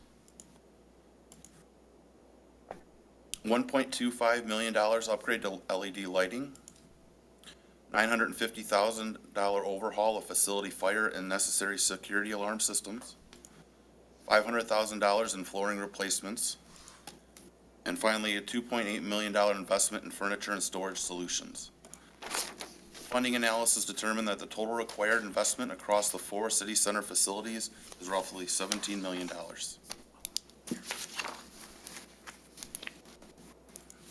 The question you may have after this is, after this investment, what can we do to prevent the situation in the future? The goal of the facility maintenance department is to move from reactive maintenance to predictive maintenance. The Facility Maintenance Department will utilize the city's recently developed asset management software, CityWorks, to collect detailed information on all facility assets, track maintenance and repairs, and continually evaluate the necessity for upgrades or replacements as industry standards dictate.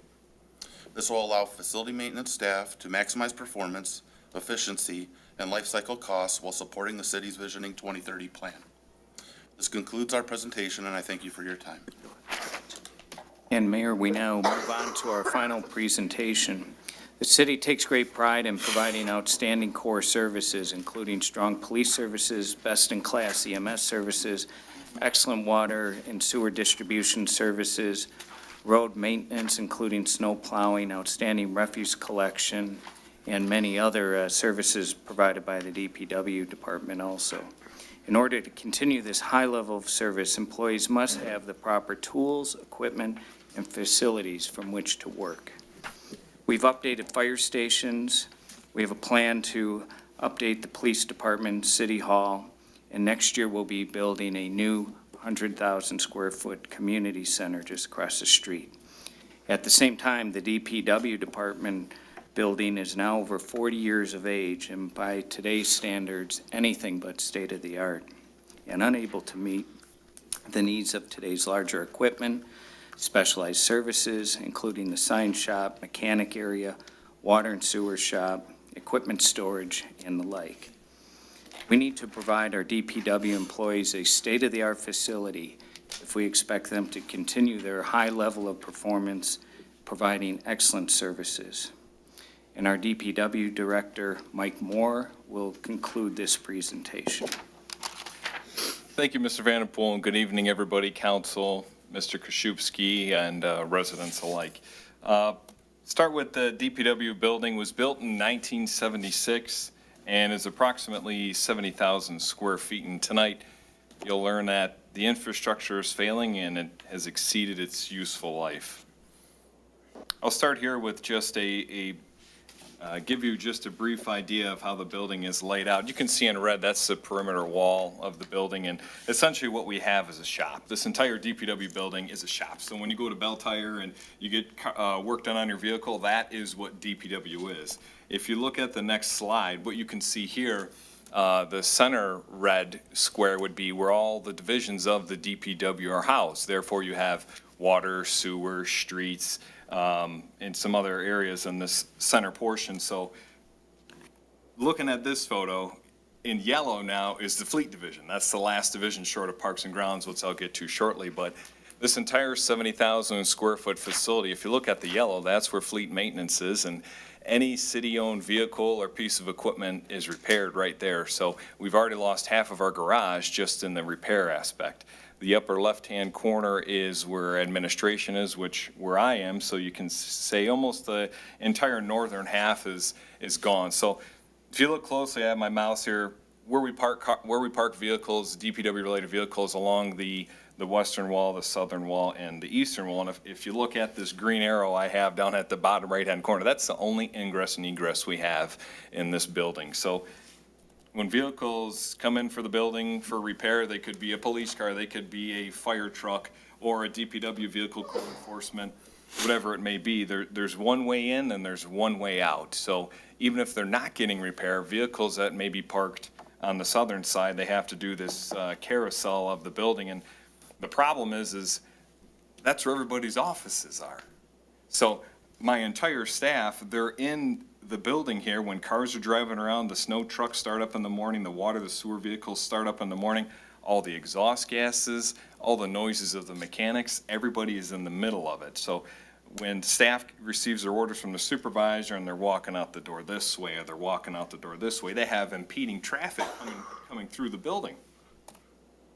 Here's a couple quick pictures just to give you an idea. In the upper left-hand corner, you see the Streets Division. That's where the men and women of the Streets Division who plow your roads, who patch the roads, who take care of the trees, that's where they congregate in the morning for their orders. To the upper right is Fleet Division, where the supervisor is, and the lower picture is the sewer collection office. So you can see all that protects these folks from the extremes of the exhaust gas and all the vehicles in the building is these windows and doors that were built in 1976, and trust me, they're leaking.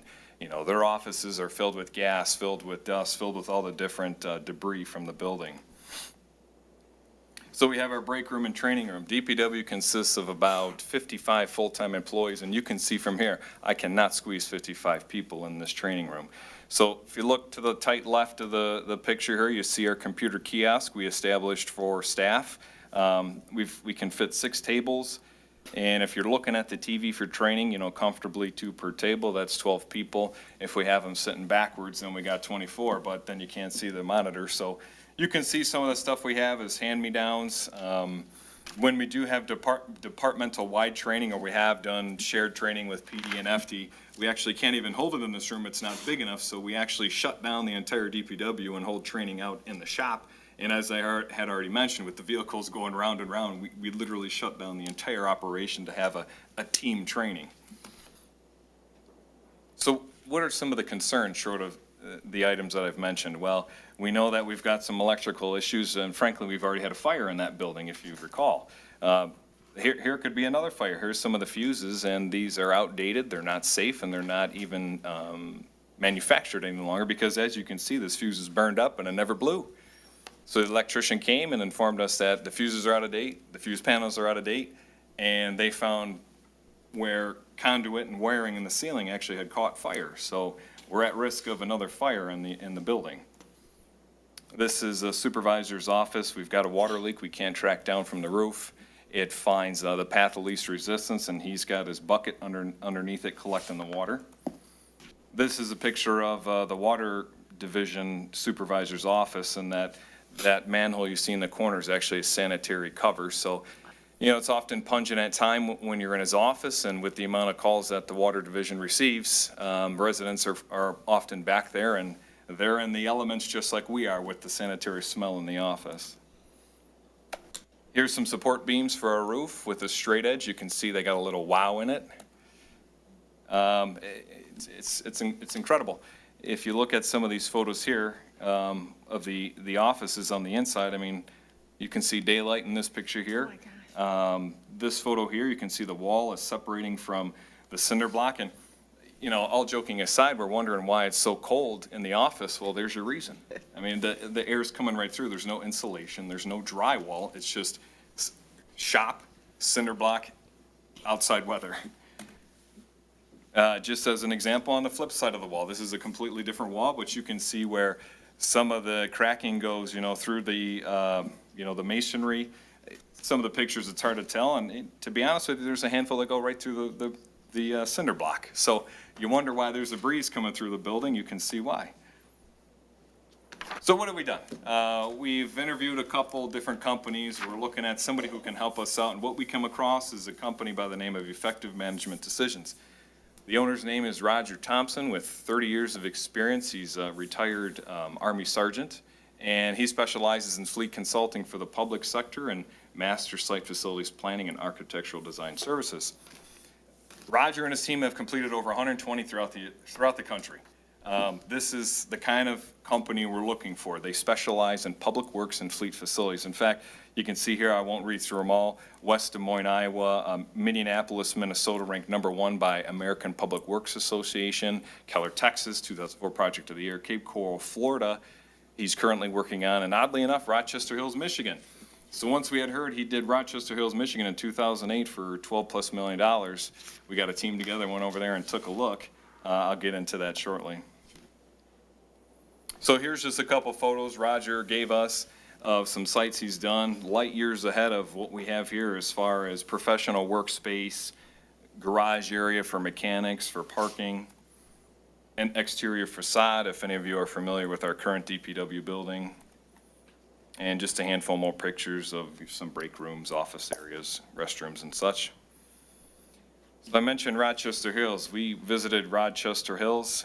Their garage just to park their vehicles is 60,000 square feet. Our entire DPW is 70,000 square feet, so they have a monster facility. I mean, you have to imagine the size of our city compared to the size of their city, and the coverage we have compared to the size of each other's facilities.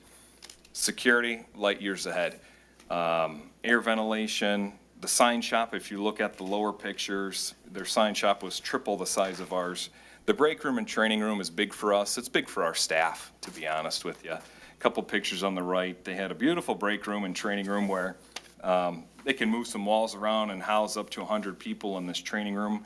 And if you look at the lower right picture, they have a full kitchen set. And, there's a lot of times our department, we're working a lot of hours, snow emergency, 16+ hours. We got a lot of staff that They come in at 2 a.m. for water main breaks, sanitary backups, whatever it may be. And, you know, for what we currently have being a microwave, if they had the ability to have, you know, a full kitchen set like that, where when they know they're going to be working 12, 16 plus hours and they could get a hot meal, I think that'd be huge for staff. This is our current layout right now, just an overhead view of the Public Works facility. So if I switch to this next photo here, I highlighted in yellow the recycle center and the impound lot. And only reason I highlight it is just to show that there's a lot of opportunity for us to maybe, you know, move the building west, move the building east, move the building north, do something. There's just a lot of options for us. We have a big footprint of real estate here that we're kind of not really utilizing. So what does Roger do? One thing he's going to do is what we requested Roger to do was we want him to meet with everybody in the building. This isn't about the supervisors deciding what kind of building we're going to have. We want all the stakeholders in our department to speak with Roger and his team. So we asked Roger, we want you to speak with every individual we have here. So he would do that. We'd formulate a team, and then from there the team would start working with Roger. But he'll give us some plans like this. For example, in our profession, we don't have a building like this, obviously, but in our profession, you've got these large trucks, snow trucks, Vector trucks, and to be able to pull them in on an angle like this would be fantastic. Right now, we have to do like a 12-point turn to get them into a mechanic bay. For the fire department, a good example would be, if you look on the lower left, to be able to pull a ladder truck straight in, work on it, lift it up, back it straight out. To pull a ladder truck into my building right now, we're almost shutting the building down to get it in the door because it's too large for our building. A couple other photos, some interior design on the left, and then just, you know, an overall of, you know, your exterior layout of the building as far as roadways, salt barn, and things of that nature. So Roger would provide that through the process as well. So what are some of the benefits of DPW getting a new building? Well, logistics for me, number one, I have 2 different DPW buildings, and you can imagine it's just a real headache scheduling meetings, or we only have one site to fuel up, so I have half of a department that's on the north end of the city off of Clinton River that comes to our building every day to get gas and go back, and it's just kind of a pain. So logistically, to have everybody under one building only makes sense. What do we do with the Parks and Grounds property at that point? I don't know. I guess it's to be determined. Do we sell the property? Do we use it for something else? I guess to be determined. Right now, we have doors positioned, our main bay doors are positioned north and south, and as you know, we don't get any wind north and south. So we've got all this stagnant shop air from welding gases to mechanics working to the diesel trucks, and an opportunity or benefit for us would be to get some doors on the east and west so we can get a cross breeze through there. And frankly, reduce some heating costs too. Security, as I said, is a big thing for us too. With the bay doors open, because we don't have any ventilation, we have residents walking in, vendors walking in, all about the place, just really unsecure. In fact, in the back, we don't have any gate access, so at any point in time, there's cars just driving around the back lot aimlessly. A couple benefits, we asked Rochester Hills, you know, what was something they noticed right away? And as you can see from what I listed there, they said increased morale, increased productivity, and decreased absenteeism as soon as they had the new building. So a couple opportunities. We can park more equipment inside. In fact, a couple of my colleagues here, the police chief and the fire chief, were already bending my ear just when I walked in that if we get a building, they've got a lot of apparatuses they want to park there, a couple different police things they want to park there, county stuff they want to park there. So that's what we want to do. We want to work with everybody, with PD, with FD. We want to be the department in the local area that houses the county's rescue stuff, the county emergency equipment. We want to have that secured parking to help everybody out. Parking all this stuff inside, we park half of our equipment outside. So if we can take some of FD's stuff and some of fire stuff and a good portion of our stuff and park it inside, we're gonna see a lot of decreased capital purchases because stuff's not in the rain, it's not in the snow, it's not in the sun. And as I mentioned, vendor parking. We could have a secure location parking for engineering's contractors. A lot of times they have the key to our back lot and we don't know what vendor's in, what vendor's out, so we can then allow parking for vendors who we know are doing city projects. So I'll wrap it up. This is your group of hard-working men and women over at the DPW, working a lot of countless hours, and we're estimating through this process about a $20+ million rebuild of our entire building, and we'll look for your support when that happens. Thank you. Mayor, in conclusion, the city's Visioning 2030 plan has resulted in high satisfaction levels by investing in quality of life services like recreating recreation, Clinton River cleanup, and the like. Residents and businesses feel the city's on the right track operationally. However, there's a clear need to continue and, to the extent possible, increase investment in infrastructure, namely roads. At the same time, there's a strong need to improve the city's aging facilities, as you've heard. The plan over the next 5 years addresses these needs and results in the following. Positions the city for continued success. There's no new taxes involved in funding these initiatives. The city's debt level will remain very low, and the city's financial position remains strong with a 25% fund balance. And Mayor, we're available now to address any questions that the City Council may have or audience members. Thank you. All right, thank you very much, Mr. Vanderpool. At this point on our agenda, we will go to citizen comment on the strategic planning presentations. If there are any, is there anyone in the audience who'd like to speak? Mr. Neal.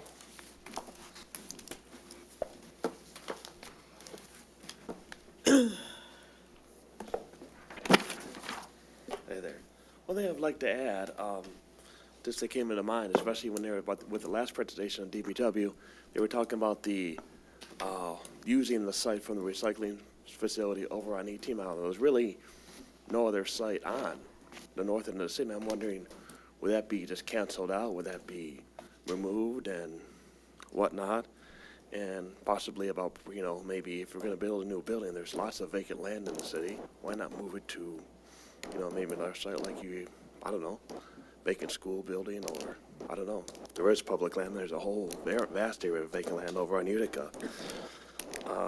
One thing I'd like to also add is, if you can hear me, when we're talking about we doing repairs, has there been any talk about sidewalk repair? I've noticed, you know, talking to people about this, and I know there's multiple sidewalks that are in horrible repair, where there's even, you know, gaps, you know, going up and down. You can see that there's been, you know, asphalt thrown on them to try to repair them, but you still have a sizable gap, and I see people even walking around them, or not using them as a result, because they're in such horrible shape. So I was wondering, I didn't mention that in that. And I had also thought about when I was looking at the map of the road repair, I noticed that it kind of ends right by Clipper Road and kind of goes above there. But I noticed there was no mention about the bridges that are in. You can just look at them and you can just see chunks of concrete missing in them. I was just wondering if there was any plan to that, or by the county to do anything with those, repair those bridges. And one thing that I really wanted to mention is, I hope that you would stagger the construction on Dodge Park and Van Dyke and not do them at the same time, because, I mean, for the residents and for the businesses in that area, I mean, you go there now, it's heavy traffic. So what's going to happen when you have, you know, both roads, you know, less than a mile apart, I think less than a half a mile apart, you know, both under construction, north and south.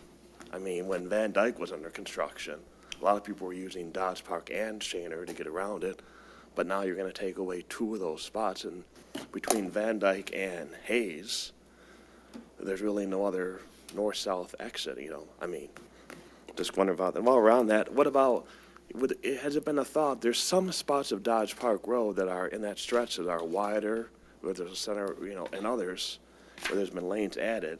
And I'm wondering, because there's so much congestion on Dodge Park, if it would be possible to, you know, maybe make it wider through the other way, especially you see it during rush hour. It's just lined up. And I think it would be a great benefit, not only just the people that live there and travel there, but also you do have a lot of businesses, you have a lot of small businesses, you have a lot of restaurants, banks, and I can't imagine that they, you know, I know if you had probably more traffic flow or easier traffic flow, I mean, it'd be probably better for people.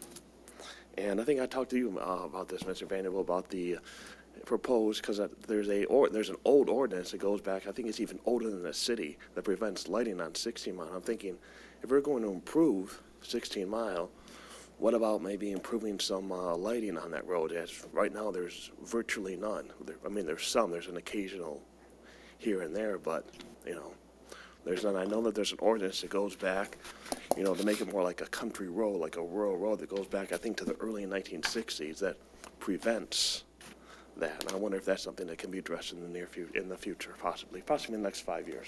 Thank you. Thank you, Mr. Neal. Anyone else on the presentations? If not, council, any comments, questions? Would like to start? Mrs. Sarowski. Through the chair to Mr. Vanderpool, can you discuss or mention why 18 Mile is not on this list of repairs? I've had some residents asking. Mr. Vanderpool. Thank you, Mayor. Mayor Pro Tem Strowski, it may very well pop onto the 5-year plan, but it is a county road, and we don't fully know at this point what their funding ability is for 18 Mile Road. As Mr. Bashaw mentioned, in the later years of the 5-year plan, we don't know the scope of federal funding in those last 2 years. It's very possible that 18 Mile will then come into the plan. However, I would expect, rather than a complete improvement where there's a boulevard down the middle and so on, it would be more of a resurfacing project than a complete improvement. And let me give you one other example that isn't in the 5-year plan currently, and that's Utica Road. Utica Road is a county road, and it desperately needs to be resurfaced from really Hayes all the way up to Van Dyke. In talking with the county, it's very likely that they will have the required funding in the next few years, and that will pop into the 5-year plan as well. So there's a couple of examples where there's a couple of wild cards on roads in the next few years. Thank you. Council, anyone else? Mrs. Sarko. Oh, thank you, Mayor Taylor. First of all, I want to thank ETC and IDS for bringing all the information to us. Certainly, you've helped us and our administration make good decisions. First, I'd like to say that the survey results actually reinforces the decisions that we've made as a council guided by administration. So I think that the residents have been very happy with the decisions that we've made. Facility improvements are needed. Mr. Moore, you had me built in 1976. And I can tell you right now that you know your department from the bottom up because that's where you started. And certainly tomorrow, your employees should be buying you breakfast for the presentation and the pitch that you gave for that building. So certainly I know why they like you, and I know that you respect them. The other thing is, and I don't want to be the downer on this, but a lot of these street improvements and even some of the other improvements that we're going to do are contingent on whether the Safe Street millage is renewed in 2019.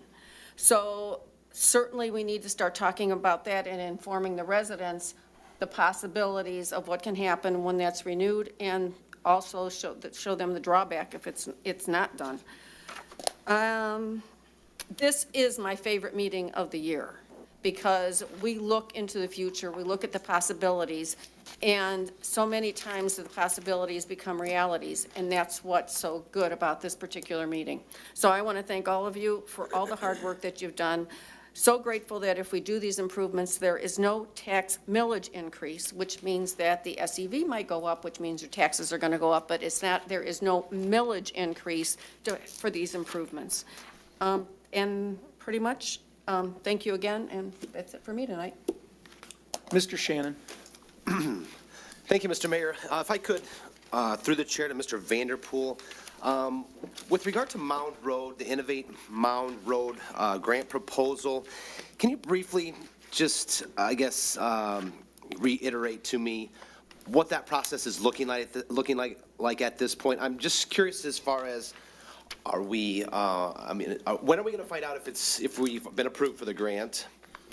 And I guess I'll start with that question and then follow up. Mr. Vanderpool. Thank you, Mayor. Councilman Shannon, right now the grant is pending. It's a very comprehensive grant. Individuals can go to innovatemound.org to learn more about it. We expect to receive word sometime April, May-ish on whether or not the project will receive funding. We think it's very well positioned, met all the criteria in terms of intermodal freight, in terms of truck transportation, state-of-the-art technology, connectivity between vehicles and truck traffic, and all the latest infrastructure that's required from the federal level.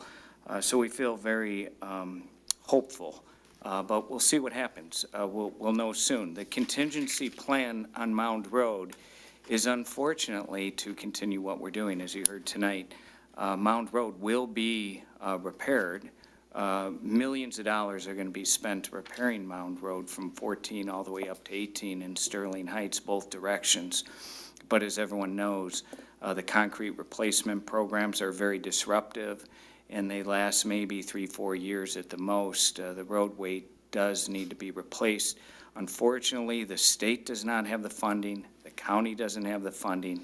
So we have no choice but to look at these very complex federal grant programs. If we are denied this, I hope we're not, but if we are, we'll continue to look at other grant opportunities, other funding opportunities as well. We're very engaged at the federal level. We've had direct discussions with officials at the White House and face-to-face meetings. We've had conversations with Department of Transportation. We have a lot of champions for this project, including all the corporate players that are up and down Mound Road, GM, Ford, Chrysler, General Dynamics, BAE. All of these vice presidents and presidents serve on the Innovate Mound Executive Committee, and they're all championing the cause of Mound Road for obvious reasons. So I'm confident we're going to get there. It's going to be a long process, but in the end, I think we're all going to be proud of a new state-of-the-art roadway in a few years. In the interim, we're going to have to struggle through the current condition, which is absolutely deplorable. And it's unfortunate that the county hasn't been able to, do this prior to the road exhausting its useful life, but it is what it is. We're working in concert with the county to help them get the funding that's necessary in addition to the city of Warren. I know that's probably a little more than you wanted to hear, but that, I think, Yes, it was. answers your question. Okay, so I guess my next question would be, if we get the grant for approved for April, May, you said construction would start in 2020. Is that correct? That is correct. 2020 is a construction, be a couple construction year project for sure. Needless to say, be very disruptive. Yeah. Well, as I'm looking at the 2018 improvements and the 2019 improvements, we have in 2018, $2.8 million coming from the city to do the repairs between 17 and 18 mile. And then in 19, we have a shared cost of $1.5 million to do 14 to 17 miles. So if my question is this, so if we get this grant, if we find out in April and May that we got the grant, are we still continuing to spend, what is that, 2.8 plus, what did I say, $3-4 million? Are we still going, is that still, we still have to do that? We still have to, I'm trying to see if that we could, if we get the grant, do we save money? That's my question. Councilman Shannon, that's an excellent question. If we get the grant, if we're fortunate enough, obviously we'd work with the county and take a look at those repairs and see what could be done that's maybe less costly, maybe a more semi-permanent asphalt patching, something to get us by through the construction. I don't think we'd want to spend over $7 million on Mound Road repairs with eminent, reconstruction just a couple years later. Excellent. That answered my question. And then the last comment I'll make is, let's get the DPW built. This, your presentation, like Mrs. Zarko said, you've sold me this. It needs to be. We need a new building there. So let's get it done.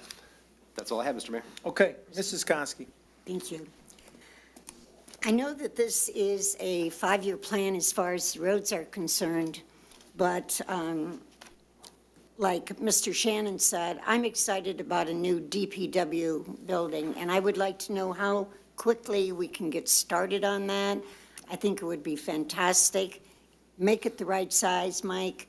Make sure that you put all the trucks over on one side and the workers in the center and the restrooms and the kitchen, and you can even put maybe a couple cots in there when they have to work their 48 hours, they can take a little nap.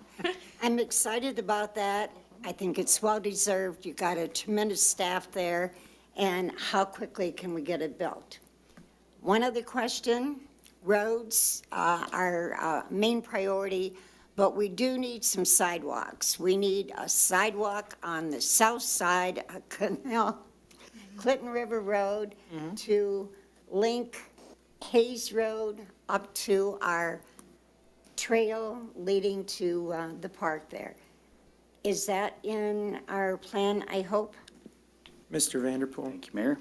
Councilman Koski, first, in terms of timing with the DPW facility, we will be retaining the services of the consultant mentioned earlier. We expect that'll take probably a good 6 to 8 months. We'll then budget for the necessary new building and hopefully be under construction shortly thereafter. So within a little over a year or so, you could actually see some plans and work ramping up for a new DPW facility. With respect to sidewalks, we continue to improve sidewalks or sidewalk program and fill in gaps as we can to the best of our ability. In some cases, we don't have the right of way. The particular sidewalk you're talking about on Clinton River, we're all very interested in making that connection.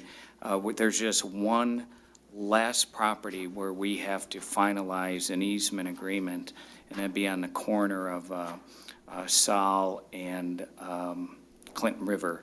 It'd be the southeast corner. So we're working hard at it. We hope to have that done in the next year, and we hope to have that sidewalk installed very soon. Thank you. Mayor Taylor. Mrs. Schmidt. Thank you. Roads, roads, roads. That's so exciting, and then you get everybody that complains because we do them all at the same time. So good that we're doing roads. I know everyone's excited to get as many roads done as we possibly can. For years, our city prided itself on being proactive until about 2008, when the bottom fell out, and we had to turn into a reactive community.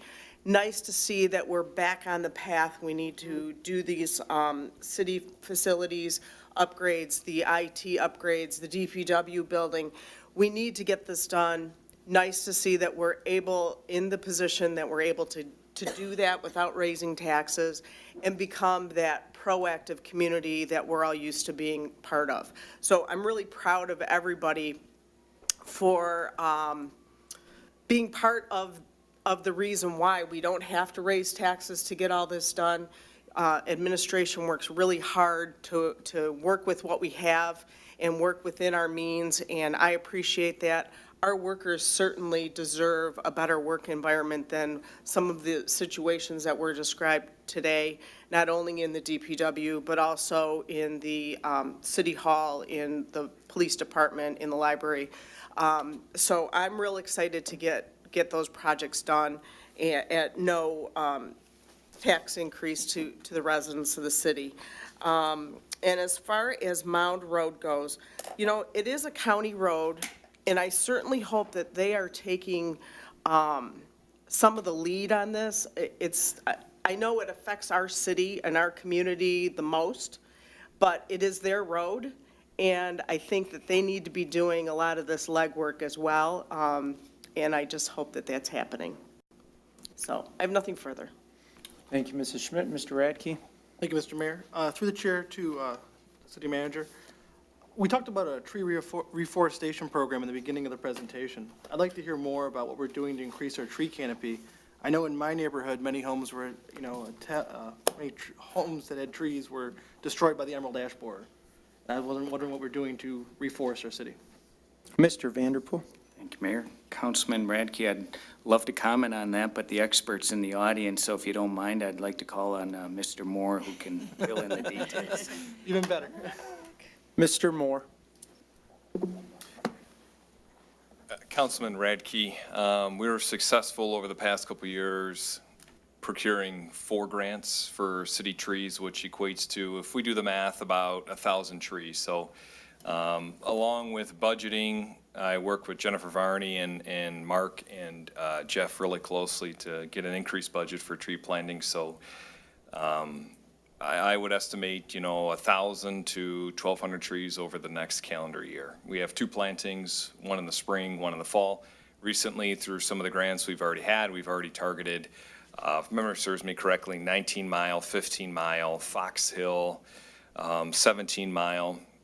And now that we've hit a handful of the major roads, we want to get into the subdivisions. So Bridget Kozlowski and I, we've been trying to think collectively of how to engage the community versus DPW just determining where they're going to go. So Bridget actually came up with a great idea that, I think we'll probably not ready to, discuss yet, but until we iron out some details. But we want to somehow engage the community and have them tell us where the trees need to go. Just a couple more comments. I appreciate that. It's very important to us. I want to make sure that we're increasing our canopy. I don't know what our current canopy is. Through the chair, do you know what our current canopy is? I don't know the exact number. Chris McLeod, the city planner, would have a better idea. Him and I were on a lot of meetings together with the county, having similar types of conversation. I think we're, I don't want to say average with other communities. I think maybe we're a bit below average, and the Emerald Ash Borer just really put a hurt to the community. But, like I said, we're definitely on the upswing. We were challenged with having a tree initiative, and I think we've been doing a good job, but it's just a start. So, last year planting up to 500 trees. Like I said, this year we're looking between 1,000 and 1,200, and hopefully the next year continue. But again, as far as when we look at tree canopy percentage, 1,200 trees sounds great. That's fantastic, yet it's just a small fraction of what we really need to get to. Thank you.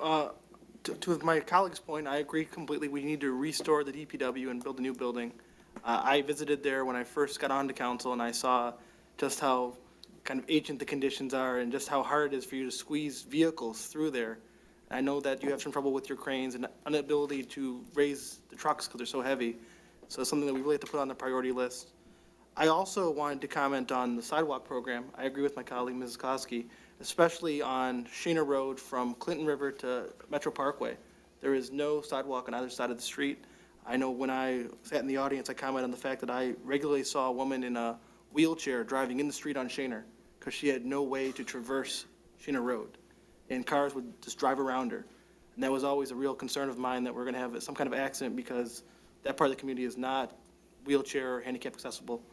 And then to the further point, one thing that depresses me about this plan, I think it's a very ambitious plan, I'm in full support of it, is the survey results talk about wanting more visibility of police in neighborhoods. And I think we need to have a plan to put more officers on the street, to put them into the neighborhoods. I don't want to raise taxes to do it, but I think it's important because one of the things that I felt when I went door to door in this community is how badly people wanted more police. And that's something we really need to address, something that I really do care about. I guess my final question is through the gentleman to ETC, through the chair to the gentleman from ETC. I forget your name, sir. I very much apologize. Jason. Thank you. Hi, Jason. Sorry about that. No problem. It's been a while. I was looking at the complete community survey and the untabulated responses in section 3. And Right. if I'm not wrong, that's just people who went and filled it out without it being statistically altered to have spread out throughout the entire city. Am I correct? Sure. You're talking about the non-random survey results? Yeah. That's separate? Yeah. Were those folks who went to the website and just answered the survey? That's right. Yep. For those, that was open to the general public, anyone who wanted to fill it out. And it was on the website and I think on probably Facebook page. And I want to draw your attention to page B30, which is question 18 about the medical marijuana law. Okay. It seems like that response from the people who filled it out on the website differed somewhat significantly from the results you presented on the Right. randomized survey. And I wonder if you could explain that to me a little bit? Sure. Well, the demographics for that non-random sample is pretty different from the random sample. You know, from the random sample, we're paying close attention to age, gender, race, and ethnicity. For that non-random sample, the results definitely skewed older, more high income, more female, and more white, as opposed to the random sample. So the results are really throughout different than what we have from the random sample. Yeah, I looked through most of the unaltered part, the untabulated, and it seemed like everything kind of aligned, but this one question seemed to be significantly different because in the untabulated results, it's strongly agree and agree outpace the strongly disagree. So that's kind of an interesting thing. So people who care about this issue seem to care about it quite a bit, I would argue. So just something I wanted to draw attention to, and for that's all I have. All right, thank you very much, Mr. Radke. I would just, I don't have any specific questions, but I do thank you for being here and for presenting on behalf of the company that provided this survey. I think it's a very valuable tool for the city council to have. You know, we get a lot of feedback from people standing at the podium, from people who contact us via Facebook or other forms of social media. But we know that that's not necessarily a representative sample of the community. And so to have those results is very helpful and informative to us as we continue to make those policies. So thank you for that. And, you know, speaking of making policies, we did as a community, I think city council, the administration, the stakeholders in the business community, residents, students, business owners, got together several years ago now to go through the Visioning 2030 plan, and I like to see that it seems to have been, we have complete buy-in from our city council, our city administration, and from our department heads who are putting together these presentations. If you look back over the previous years of strategic planning sessions and you look at what we've set out, you can see, I think, a pretty good correlation that we make a plan and we follow through on it. And we don't just pick the plan of what we're going to do and follow through on based out of thin air. It's based on those guiding principles that we came up with as a community. And so I think that the cumulative effect is really starting to take hold in Sterling Heights. And the results from the survey show that. The residents are their happiness with the city services, their happiness with the service that they get from employees in the city of Sterling Heights, their happiness with the value that they get for their tax dollar is well above regional and national averages. And so that's very important to us so that it shows that we're on the right track, and we will continue to do those things that we have been doing. You know, you look just in the past couple of years, we've talked about doing more with our arts and cultural opportunities. We talked about at strategic planning sessions, and those are happening. We talked about doing more community policing with the CORE program, and that program has been very well received. We talk about you know, increasing the fire department's services, and that's come into fruition. And we talked obviously one year about the Parks and Recreation initiatives, and that's coming into fruition now. This year I thought was very impressive because we as a community are talking about things that might not be very appealing. You know, you're probably not going to see a whole bunch of boards out like we put out there about a 5-year financial plan. They're not going to draw your attention like new splash pads and dog parks and skate parks and things like that would, but it's very important. It's important that we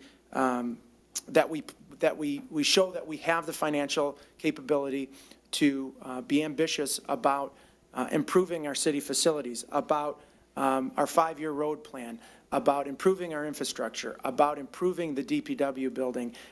These are things that are necessary so that we can continue as a successful community. We see we have great results in the survey about residents when they come to City Hall. They like the way that City Hall is maintained. They like the way that our facilities are maintained.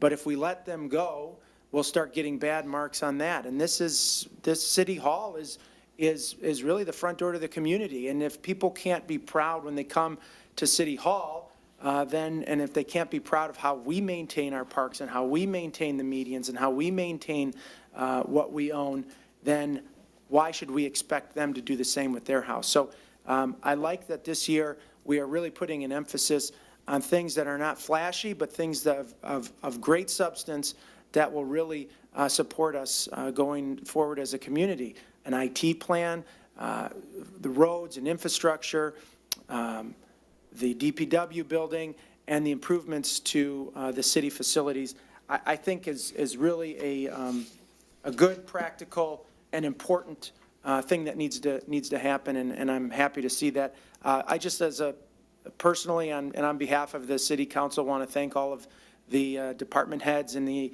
employees who put time and effort into their presentations tonight. Every year, they're very professionally done. They're very informative. And so we thank you for that, and thank you for your dedication on behalf of the residents of Sterling Heights. We thank the presenters here tonight, from ETC and IDS, for the work that you did.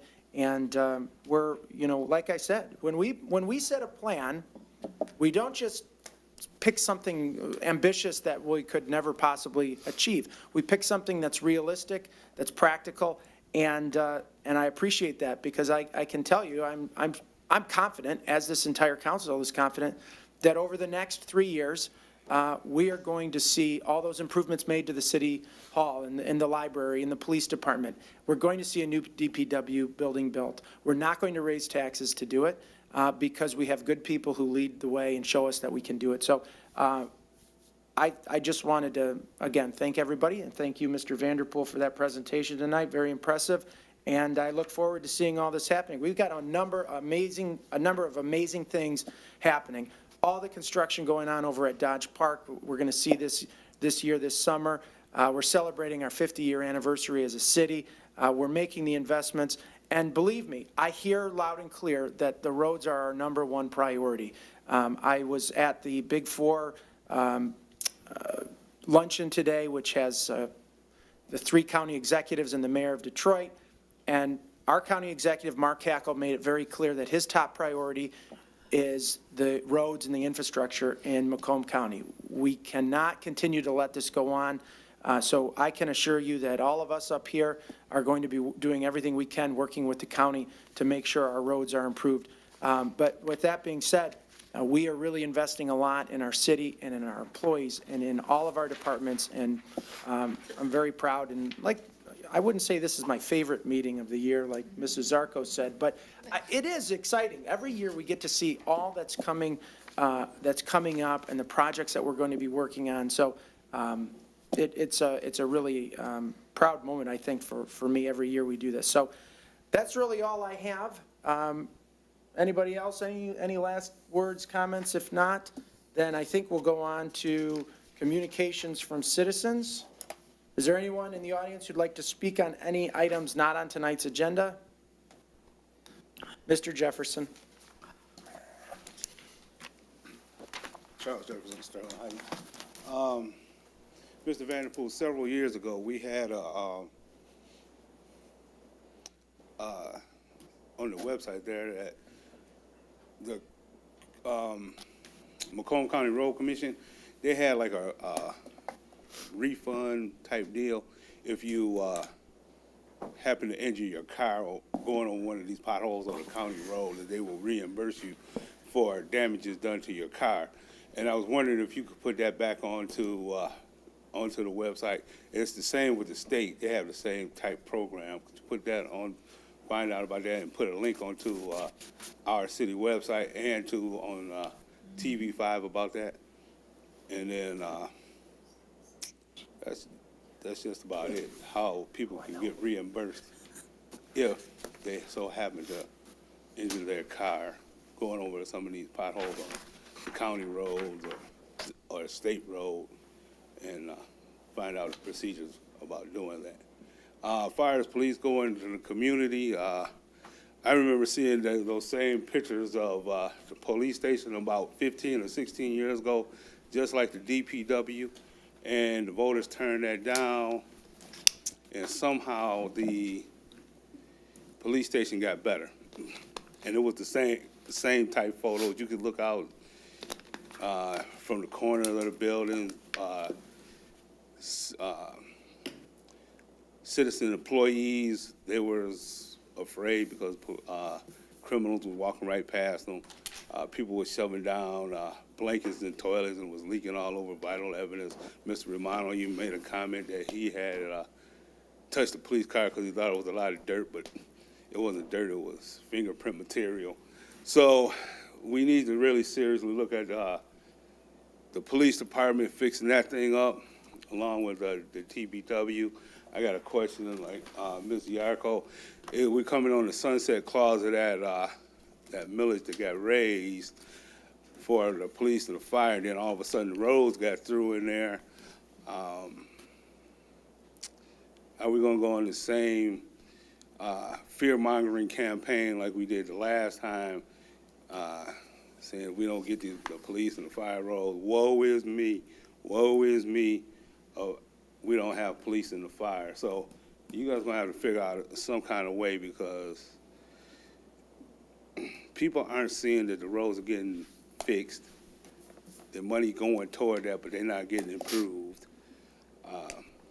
Police in the fire, we got good police. We had good police in the fire back then anyways, too. So we'll see on this one coming up, how you guys handle this. People aren't afraid of living here in Sterling Heights without police in the fire. The roads, like I said, he spent the money on the road, but they ain't seeing no results. You spend money, you like to see results. So we'll see how the next couple of years go in this fear-mongering campaign. Thank you. All right, thank you, Mr. Jefferson. Anyone else under communications from citizens? Mr. Neal?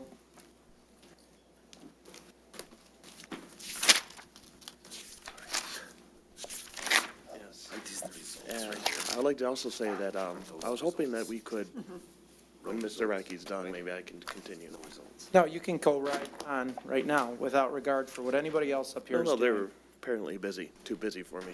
Anyway, the point is, I would like very much if we could see, also, we were talking about HVAC for other things, but also for the Sterling Heights Public Library. And if there's some areas that can maybe, it would be kind of nice if we could have some, maybe staff members or something, walk around, because it seems like there's a lot of areas that are like, basically like, almost like a low-scale Motel 6, where you basically have, teenagers like just making out and laying down, and, well, I'm not going to go into too far detail. Mr. Smith doesn't believe me, but if you'd like to come with me, we can, go see the horrific HVAC system with baseboard heaters that aren't even connected, and there's no heat coming out of them, and you can see how the paint peeling in rooms, but you don't believe me. And also about, it would be very nice if we could see I'm surprised this isn't ever addressed. Not so much, I don't think we don't see as much police in the neighborhoods. I don't think we need police, walking around the neighborhoods and tapping on doors. But more so, there seems to be a very great lack of traffic enforcement. That was one of the issues that was brought up in the survey, but it seems like it was constantly skipped. I even would see it, and I'd hear no one even talk about it. And you can see that with people, all the accidents we have, and signs being hit, and just tremendous things. And I've seen people, almost get hit on, trying to cross the street. People running through stop signs, people running through stoplights, and I'm thinking, I don't see any. And all I hear is, oh, we don't have enough police for this. We don't have enough police to drive around yet. Well, why not? Why don't we have, if we have 2 or 3 police officers' cars, that show up when there is an accident, well, why not try to prevent that by, some traffic enforcement? We can have, we used to have fireworks on, at Freedom Hill, you'd have all up and down Cheney, you'd have police officers every single side street. For the duration of the night. If we could have enough police officers for that, why can't we have just 1 or 2 on some of our major roads, and it's all of them? I don't think there's a single road where anyone follows the speed limit. I don't think there's a single road where people obey, stoplights and stop streets. There's people who, it's just tremendous. It's amazing. But unless we have You know, if we don't have speed limits in the city, if we don't have, you know, traffic enforcement in the city, then we might as well just take down all those signs, because no one's following them. Well, people are following them, but, I mean, how many people are? You know, honestly. Or maybe to just, you know, raise the speed limits, you know, to 70, down 15 mile and 17 mile, and, you know, whatnot. Well, we'll see what happens. And I wonder, since we are such a large city, you know, there's so many smaller cities in this county, like St. Clair Shores and Fraser and East Point and other cities that have, Roseville, that have fireworks, you know, how come we can't? How come we can't do something 4th of July? I know Mr. Radke wants to ban all fireworks, and so do you, Mr. Taylor. But why can't we have city fireworks? If we're such a large city, we have all this money that we can build all these new buildings. Why can't we do something to honor our country, to honor our citizens, to honor our, and have something like that we used to, you know, put on by the county, but why not depend on the county? Why not do it ourselves? Why not take the lead in that? Thank you. All right, thank you, Mr. Neal. Anyone else on communications from citizens? If not, council, well, our agenda here doesn't provide for anything else after communications from citizens. So if anybody needs to make an exception to have a report tonight, going once, Mrs. Zarko. No. You're giving me, are you giving me the? The next thing, I'm going to get ready for the next thing you're going to say. All right, well, if nobody has anything to say, I would entertain a motion to adjourn. So moved. Support. Moved and supported with no discussion. All in favor, say aye. Aye. Opposed? Motion carries. Meeting is adjourned, and thank you for everybody for coming out and participating.